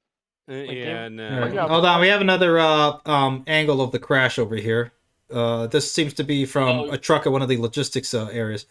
Oh yeah, no, it just barrels through there. Here, I'll send you guys the link. But yeah, that's definitely the crew is has perished, Yeah, and so they were dead on impact. yeah, without a doubt, that's horrible, horrible way to go.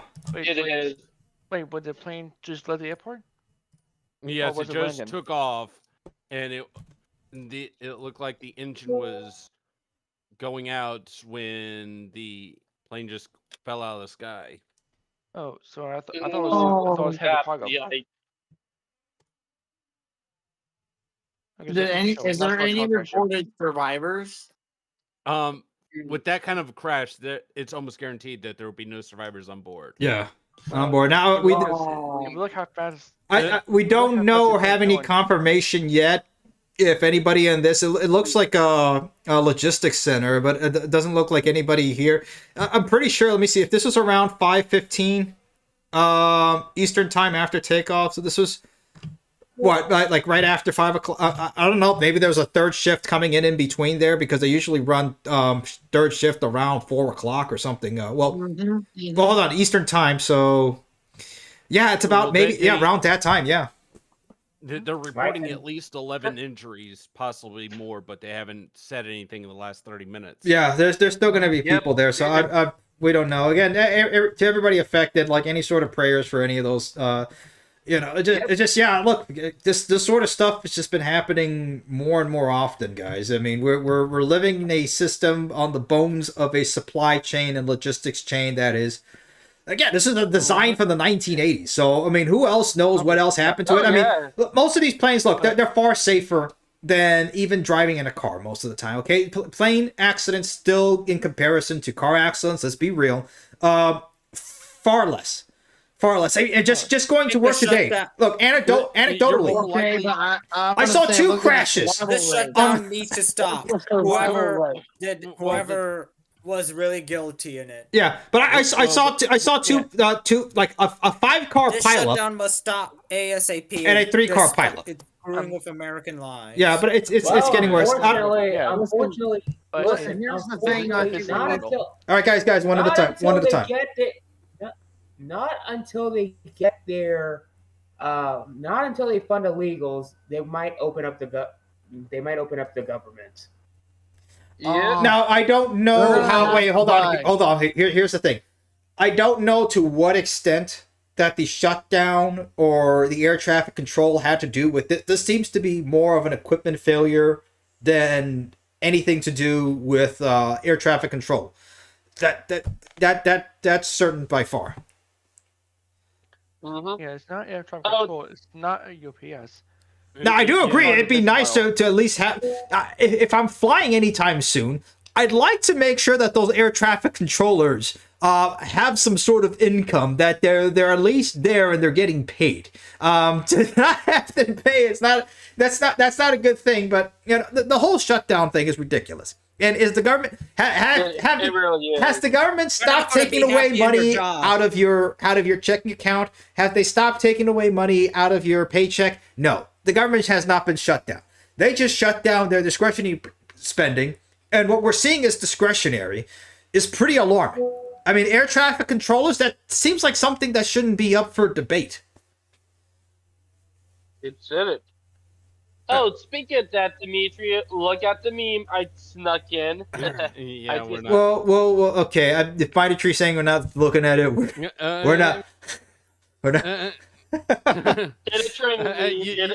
You can check it out later. Oh man. Okay. Anyway, let's see who hasn't spoken yet. Brightline fan. Inappropriate. It's not even. Okay. Brightline fan. Go ahead. Anything you want to say? Well, actually,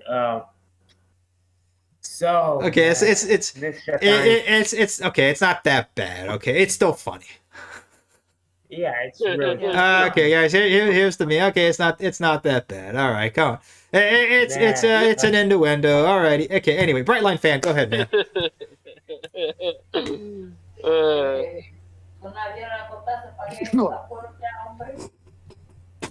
Okay, before Brightline fan gets hit with the chanclet, though, go ahead, man.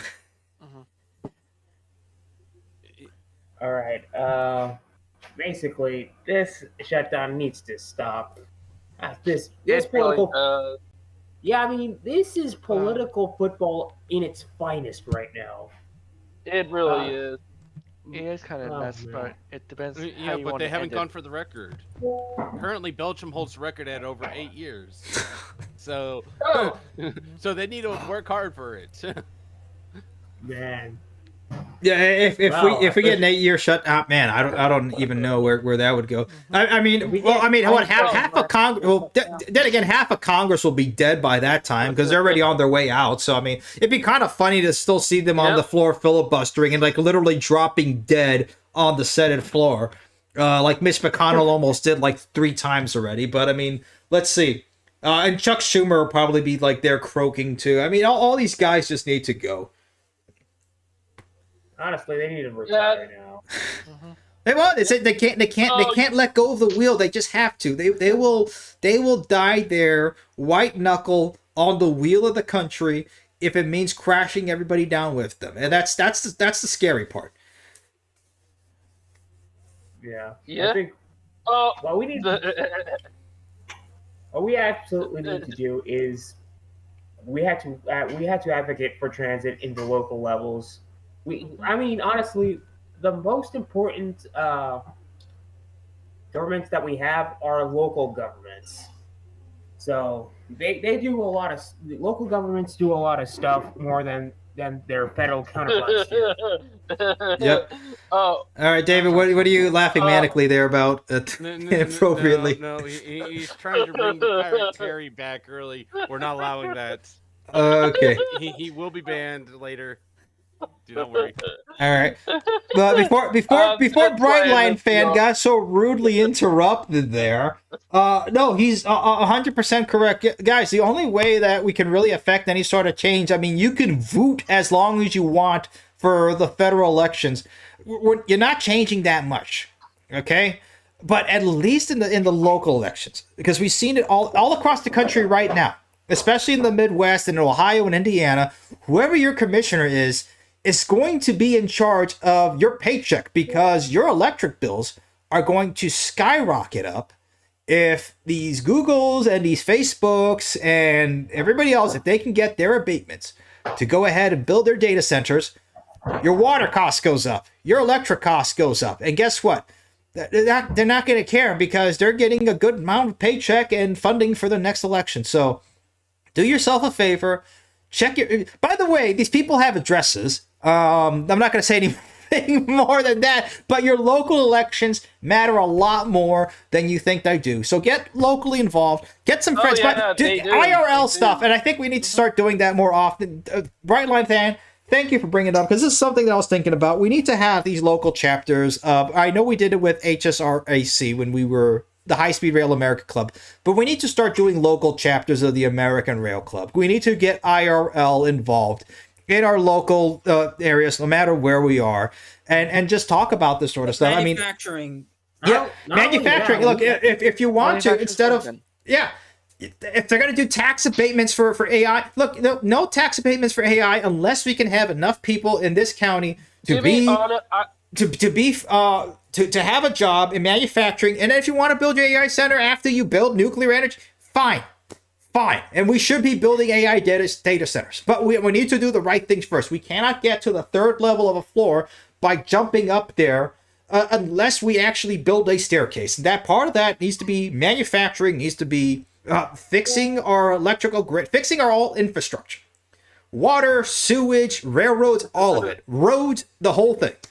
But thank you, Brett. Yeah, but once you look into it, you realize that most of the money that's being put into the AI is nothing but a bubble because depending on which estimate you want to go with, 90 to 95% of the companies that are investing into AI either do not have a product or is not financially viable. Yeah, actually not to be. It wouldn't be. And then there was a company that went bankrupt a few months ago that they claimed to be an AI company, but in reality was just hiring 700 Indians in India to do all your tech. AI, it's not artificial intelligence. It's literally an Indian.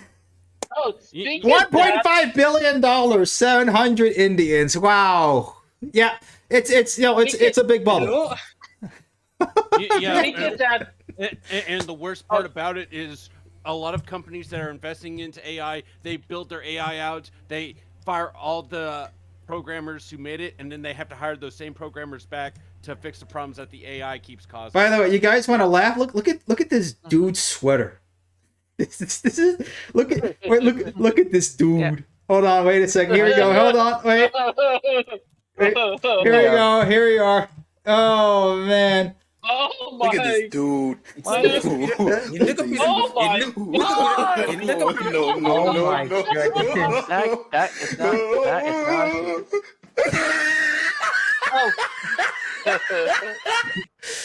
Look at that. This is the CEO of a $1.5 billion scam, and look at his.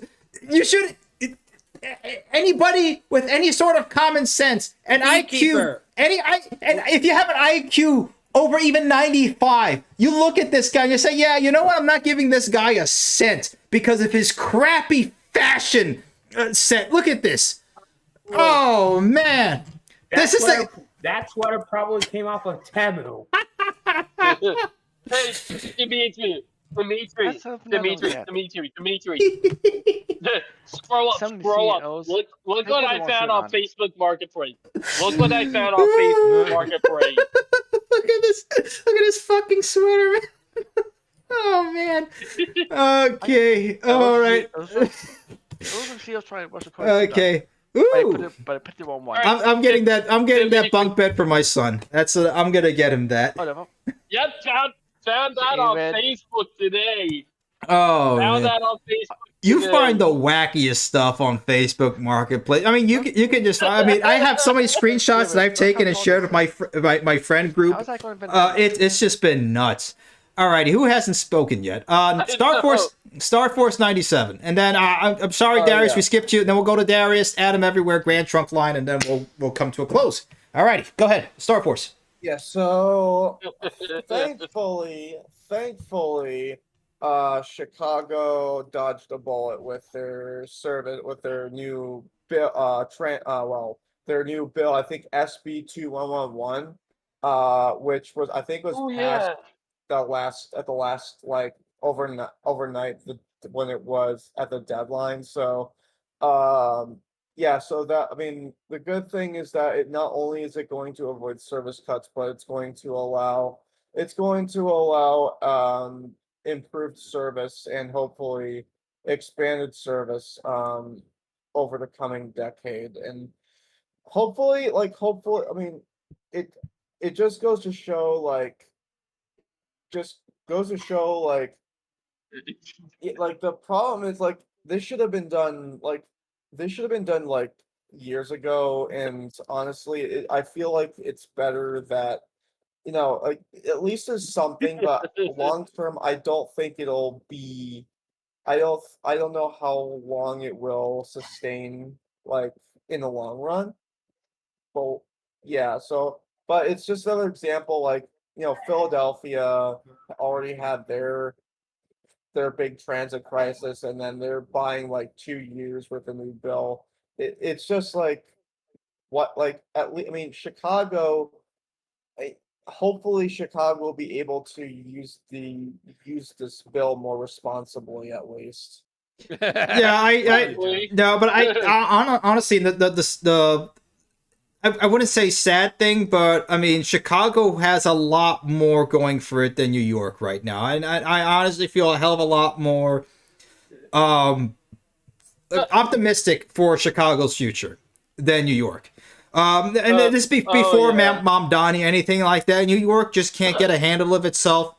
And the other thing is that you have so many people just fleeing out of New York and all that money. I mean, if you go to Miami, to Brickell Avenue, all the projects that were going to be built in New York and all the money and all this stuff, and they're now infecting into Miami, which it's been for a while. I mean, Miami and New York have basically been joined at the hip since Miami became a thing. But this is Yeah, Chicago is honestly going to be doing a lot better with CTA. They've had a lot more that they've been doing that people give them credit for. That I will say. So and honestly, yeah. The other thing that they have going for them is that look, they're in the Midwest. They have connections to a lot more. They're not stuck on an island, a literal island. Okay, they have a lot more connections to agriculture or to manufacturing, and a lot of that stuff is what's keeping the rest of Chicago and Illinois alive. Okay, because if you go down to the rest of look, Caterpillar is based in not Peoria, the other place, but you have a lot of other manufacturers, big name companies that are based in Illinois. So Chicago has a lot more going for it than people give it credit for, and it's going to be 20 years. Chicago's going to be in a much better spot than New York. Okay, politics aside, it's gonna do better. That's not very high bar. It's not, but it's true. But yeah, Star Force. Yeah, that's a good point, man. I'm glad that at least things are going a little bit better there for you guys over in Chicago. Because otherwise, because I live along the purple line, that was potentially going to get cut if that bill did not get passed. So. Oh man, what's this? No wonder everybody Google Plus is mad at you. This is not a good action at all. This is cyberbullying for Reese. Oh man. Me with my meme. Me with my meme. Do we need a cyberbully, David, to get him back in line for Yeah. these live streams? Yeah, John Mark, rest in peace to your brother-in-law. Yeah, we would have liked that meme, I guess. But that's good. At least something to a positive thing to make you think of him. That's at least a good thing. Darius, go ahead. You haven't said anything much yet. What do you have to share?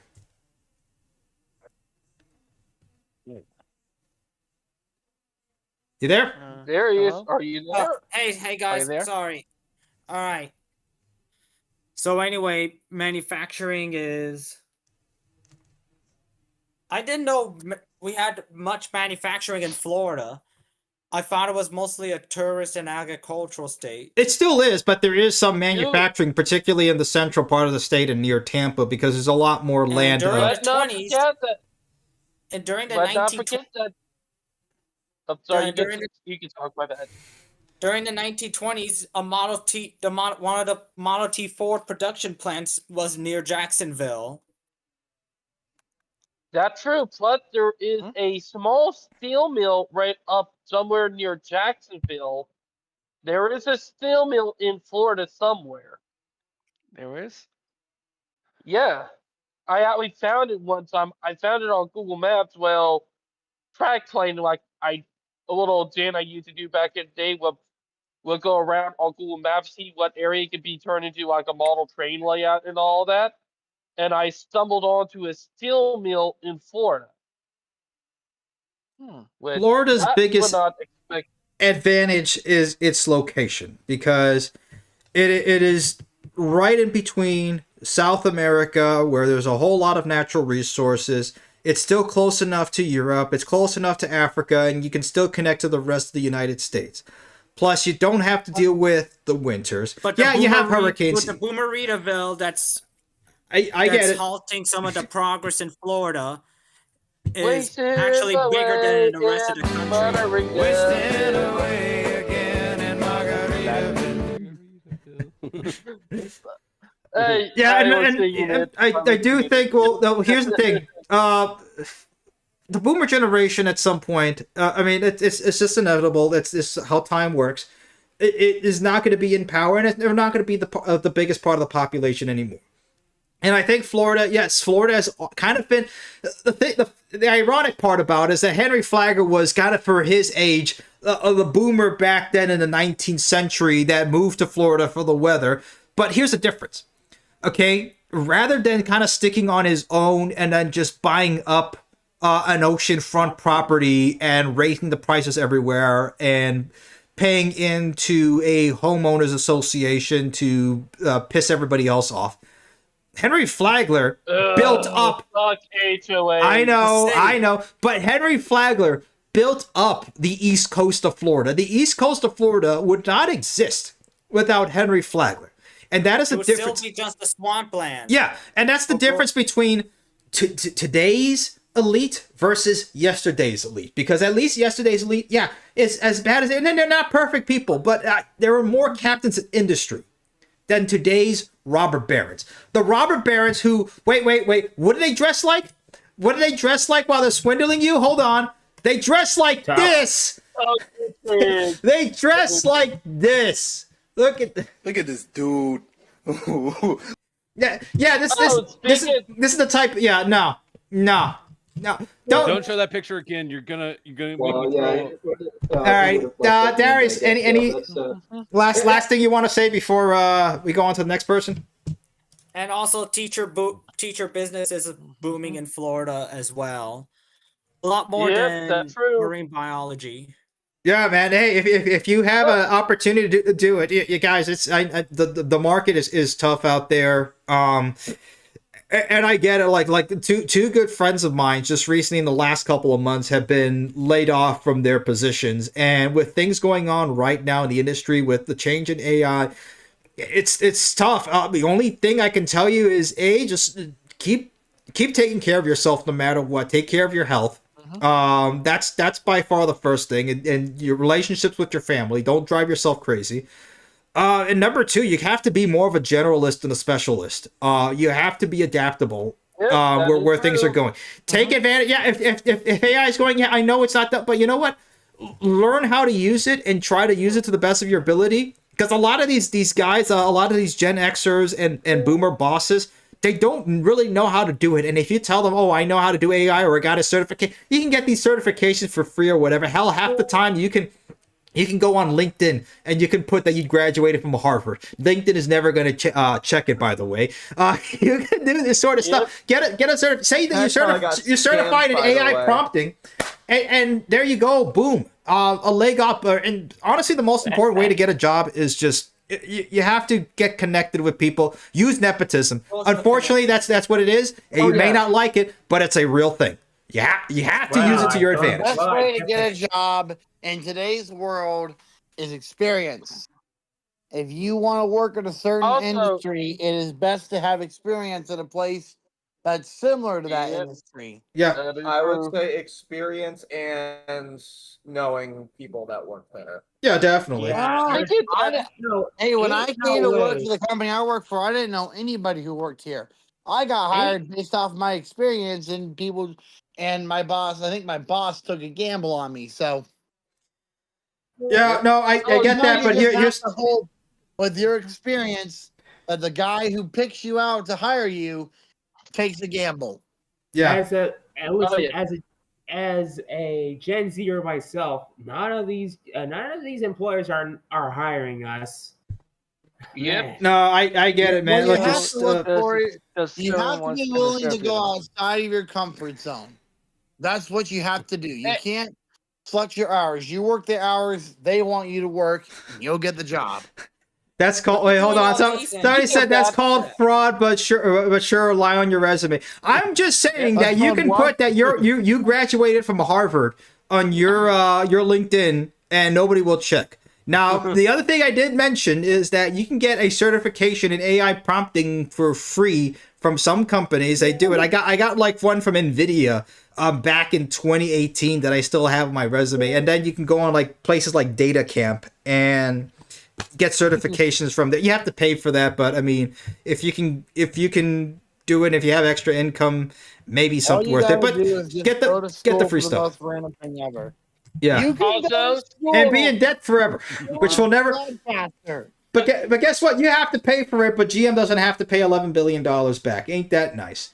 All right, let's move forward. A teacher actually has its benefits about paying off your student debt. Yeah, definitely. Yeah, if you can do that, the 10 years. If Trump just hasn't cut it off yet, but yeah, get that. You can pay your loans for 10 years without a missed payment. If you're a public servant. But I get it. All right, Adam Everywhere. David, let's let Adam Everywhere speak. Go ahead. Well, yeah, it does take a long time for student loans to be paid off, especially if, let's say, you're going to college. Yep. It does take years to pay off. Well, besides that, I did post a few things in chat regarding what states are what's the most common things jobs wise is in each state.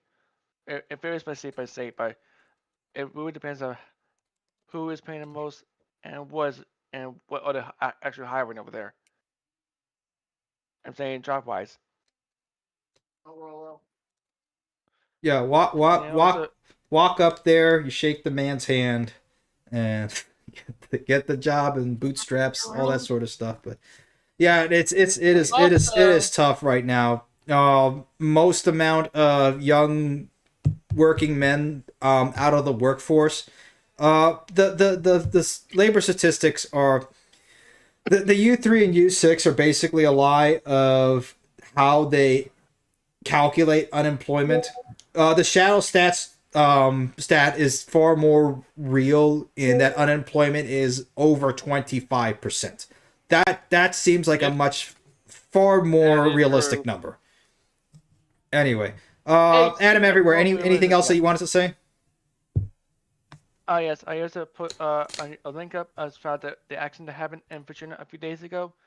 There was a like an accident with a coal train, and a whole line between Richmond and Newport News got shut down. Yeah, let's say that. Amtrak service halted between Richmond and Newport News. Okay, yeah, this was the coal train that happened, and then Amtrak is doing their through lines for there. Yeah, coal CSX. This is not a gem here. Coal alert. CSX coal train derailed in Kent County. 53 coal trains. 2 locomotives derailed. Dang, that is a lot of coal, CSX. That's a lot of coal. That sucks. It sounds like we need to get the C-suite out there with shovels to put it all back in. Yeah, no, do it. Yeah, get CSX. Yeah, you're not. Look, CSX. You're probably the better of the class ones, but you're not gonna escape from this. Get the whole. Why? I have a question regarding energy. Why are we still using coal? Well, for power plants. Nuclear. We need to go nuclear. Well, hold on. Well, coal is still used for not as much as it used to be before, but it's still used for steel manufacturing as well. But yeah, this is If you start using natural gas, it makes a lot better and a lot cleaner energy. Yeah, yeah, but that's asking way too much, man. They converted another. There was a coal power plant that they converted here. And they turn that into a natural gas power plant, and it burns off the trash that gets burned. That powers the plant, plus a few other things. But it works. Yeah, but this. Also, go ahead, man. But what? Also, I'm about to say it. Do anybody want Conrail quality? Go ahead. Look at the meme. Look at it. All right. Last meme, and then we're gonna go to Grand Trunk Line, and then we gotta bring this out. This is 10:03, guys. It's longest live stream we did in a bit, but we've covered a good amount. Where's the meme? Oh man, Conrail quality. Oh, okay. That's a Roblox thing. This is certainly not AI. I can tell that much. See, this is the thing that AI can't do. I mean, it does goofy things sometimes that are just hilarious, but I mean, you can never do what an actual real meme can. And AI can't. I'm gonna say this: an AI can't outdo a human. They cannot. No, they cannot. Yep. But well, I will. It can outdo a human that just doesn't care. Alrighty. Let's see this, guys. Okay, so. All right, here's sort of the problem we're talking about. Who put this this article? Okay, Adam everywhere. Okay, good. This is good. This is what I'm talking about. Jobs with the highest average annual openings by state. And I know you mentioned this before, but this has to go now that I just see it right now. This is what I'm talking about. Okay, we've become a surface-based economy and not an actual. We don't actually produce like anything apart from food, and the food is all terrible, horrible, no good garbage. And we're not going to talk about the corn lobby at all right now, but that we'll be here for 2 weeks talking about the corn lobby. But look at this: food preparer. And the whole entire Midwest, all the way down to Mississippi and Georgia and the rest of the deep South. Food preparer, that's the highest average annual openings that you have available. Retail, all over the Northeast and past Pennsylvania, where you can be a food preparer. You can be a food preparer, go out, root for the Eagles, and then burn down Philadelphia, and then go back tomorrow and be a food preparer. Well, that's Philadelphia's pastime. Or you can be a cashier in Montana, Wyoming. So hey, we were all cashiers at some point, I guess. Hell, I was a cashier at Publix through high school and college. Yeah, it doesn't pay that much. This is what we're talking about. Personal care aid in California, New Mexico.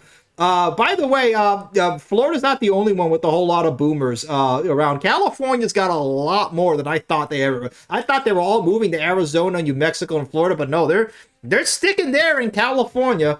Which I mean, I can't blame them. The weather there is beautiful, but yeah, retail salesperson. None of these. The only one that actually has a little bit of something a little bit related to manufacturing is North Dakota, a truck driver. Which the truck drivers now, maybe not so much in North Dakota. It seems like the state that's getting the most amount of truck drivers right now is Gujarat or Bengali. That seems to be the other states that are getting it. Not North Dakota. Man, you might get some truck drivers from Sonora and lots of farms and some industry. Hey man. Yeah, hey, it could be from Sonora. Yeah, exactly. It could be from Chihuahua. Maybe the next one can be from Khalistan. Who knows? California. Yeah, or Alberta. Well, by the way of California and Bengal. But hey. Yeah, guys, it's not looking good. We need, again, manufacturing is, here we go. Most common states 2024. Again, same thing. Fast food workers, retail sales, home health aides for the dying population, ops managers and specialists, which I'm going to be honest, don't really do that. Don't really do that. They don't work that well. Okay. Freight movers in 3 states, Illinois, Tennessee, Tennessee, because you have Memphis there, which you have the largest FedEx distribution center there. 2 states with nurses, and one state with actual assemblymen, and that is Michigan. Of course. Yeah. Because of Ford and General Motors.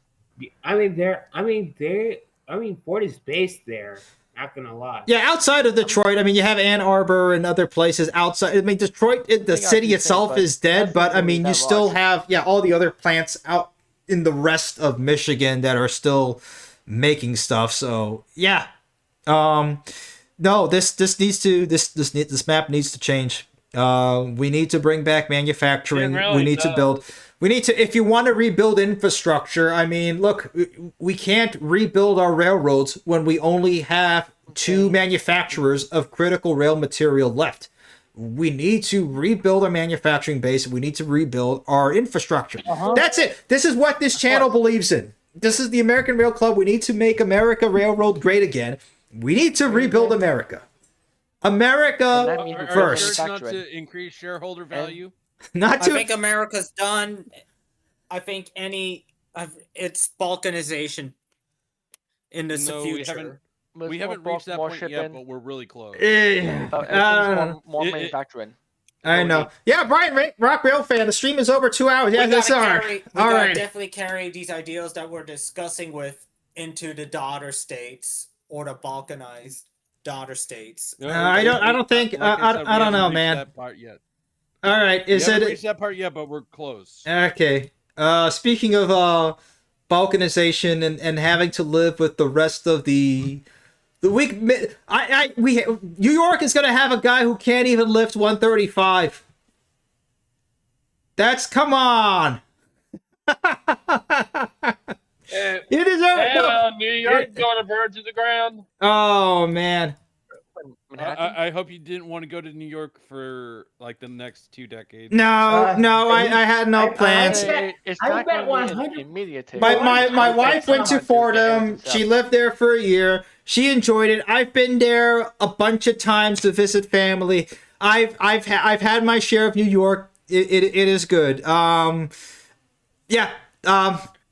Enjoy. Look, and Darius did have a point last week about Mamdani. The only good thing about Mamdani is that he's a millennial, and it's a kick in the balls to the boomer power that has. I get it. Systemist boomers. That's in that way. I actually cheered for Mandami. I get it. I cheered because it's funny. It's funny. It's time to rock the boomerang system. Let it happen. Look, it's gonna turn out disastrous and happen. And people complaining, oh well, he's he's a Muslim and this and that. Dude, we had Barack Obama as president of the United States for 4 years. That's more or less. 8 years. Yeah, 8 years. The same thing. Same thing, and we haven't really recovered since then. Honestly, I don't think this country has really recovered since the Great Recession. And Obama didn't really help to build. If anything, he exacerbated it far more by being a little miniature FDR. The bailouts of the auto companies was disastrous. Just for us ourselves, and we've talked about this before, the failure to bring about high-speed rail was a laughable disaster. Just a plain joke for him saying, oh, by 2025, 85% of the country will be connected by high-speed rail. Bullshit. Didn't happen. Yeah, we're 85% of the country. Which country? China. Maybe China? Yeah, not the United States. I think you have the wrong country there, Barry.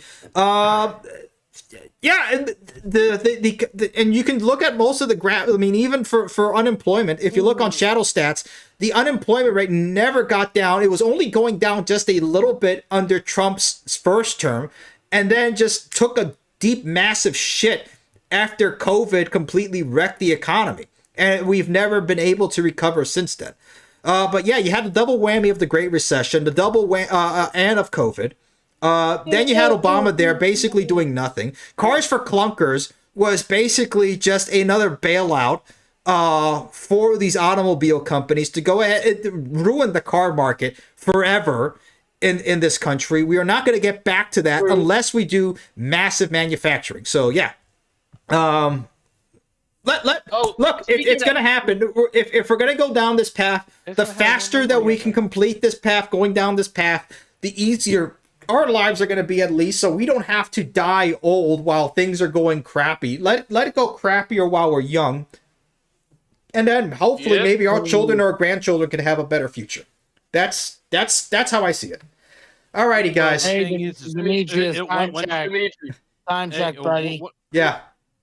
All right, guys. 10:13. That's good. Let's go ahead and end it there. Last words, 2 minutes. We'll end at 10:15. Last words, guys. My last team before college, and I wanted to get it out, is that Hassan Piker screwed up bad. He screwed up bad. You're going to have to be more specific than that. Well, he has a whole list. This time he literally cussed out a Vietnamese refugee who called out communism. He literally insulted a Vietnamese refugee girl. Hassan Piker's a joke. If I had a hell of a lot more clout than 25,000 subscribers and at max 20 people watching this, I challenge him there. But you know what? It's what it is. I mean, he didn't even want to take on Sam Hyde, so forget it. He's a little. He's a little. Hassan's a little bitch. Bosch into this. Not just that they found out that he was a nepo baby. I know. Alrighty, guys. Anybody else with last words? Let's not bring up Hassan Piker. We were having such a good time. No. I have some last words. Last words. Go ahead. Go ahead, Brian Fan. Okay, so basically, I think for ARC, I don't think we should actually just be involved in local politics, but I think we should be involved in universities as well, in campuses as well. I mean, this club, club actually started in a college campus. We did. Think about it. You guys, if anybody is at a campus and wants to start an American Rail Club chapter, by all means, go ahead. If you're going to invite me to speak, you better have some bulletproof glass or something like that, or check the roofs. So that's all I'm gonna say. Anyway, Or I'm gonna say, where's my level 4 plate somewhere? There's probably somewhere over here. Where I just. Well, if I'm gonna speak, I'm gonna do so and not at a gun-free zone. I mean, even then, they still that whole thing is weird. We're not going to get back into that because that was just absolutely infuriating. That whole entire, oh man, it still wrecks me. Alrighty, guys, we're going to end it there. 10:15. Thank you all for joining on this wacky wild ride through the election and through all the news I went through. But yeah, it's been. We love doing it here, guys, on the American Rail Club. Make sure you are subscribed, and before you go, please like the video to help it in the algorithm, whatever. So the AI, because it's not people doing it, it's AI. So trick the AI. We don't care. Make it happen. Alrighty, guys. We will see you all next time on board on the American Rail Club. Be safe out there and Godspeed. Take care. Good night. Good night. And Madami won. Congratulations to Madami. Madami, I'll tell you what.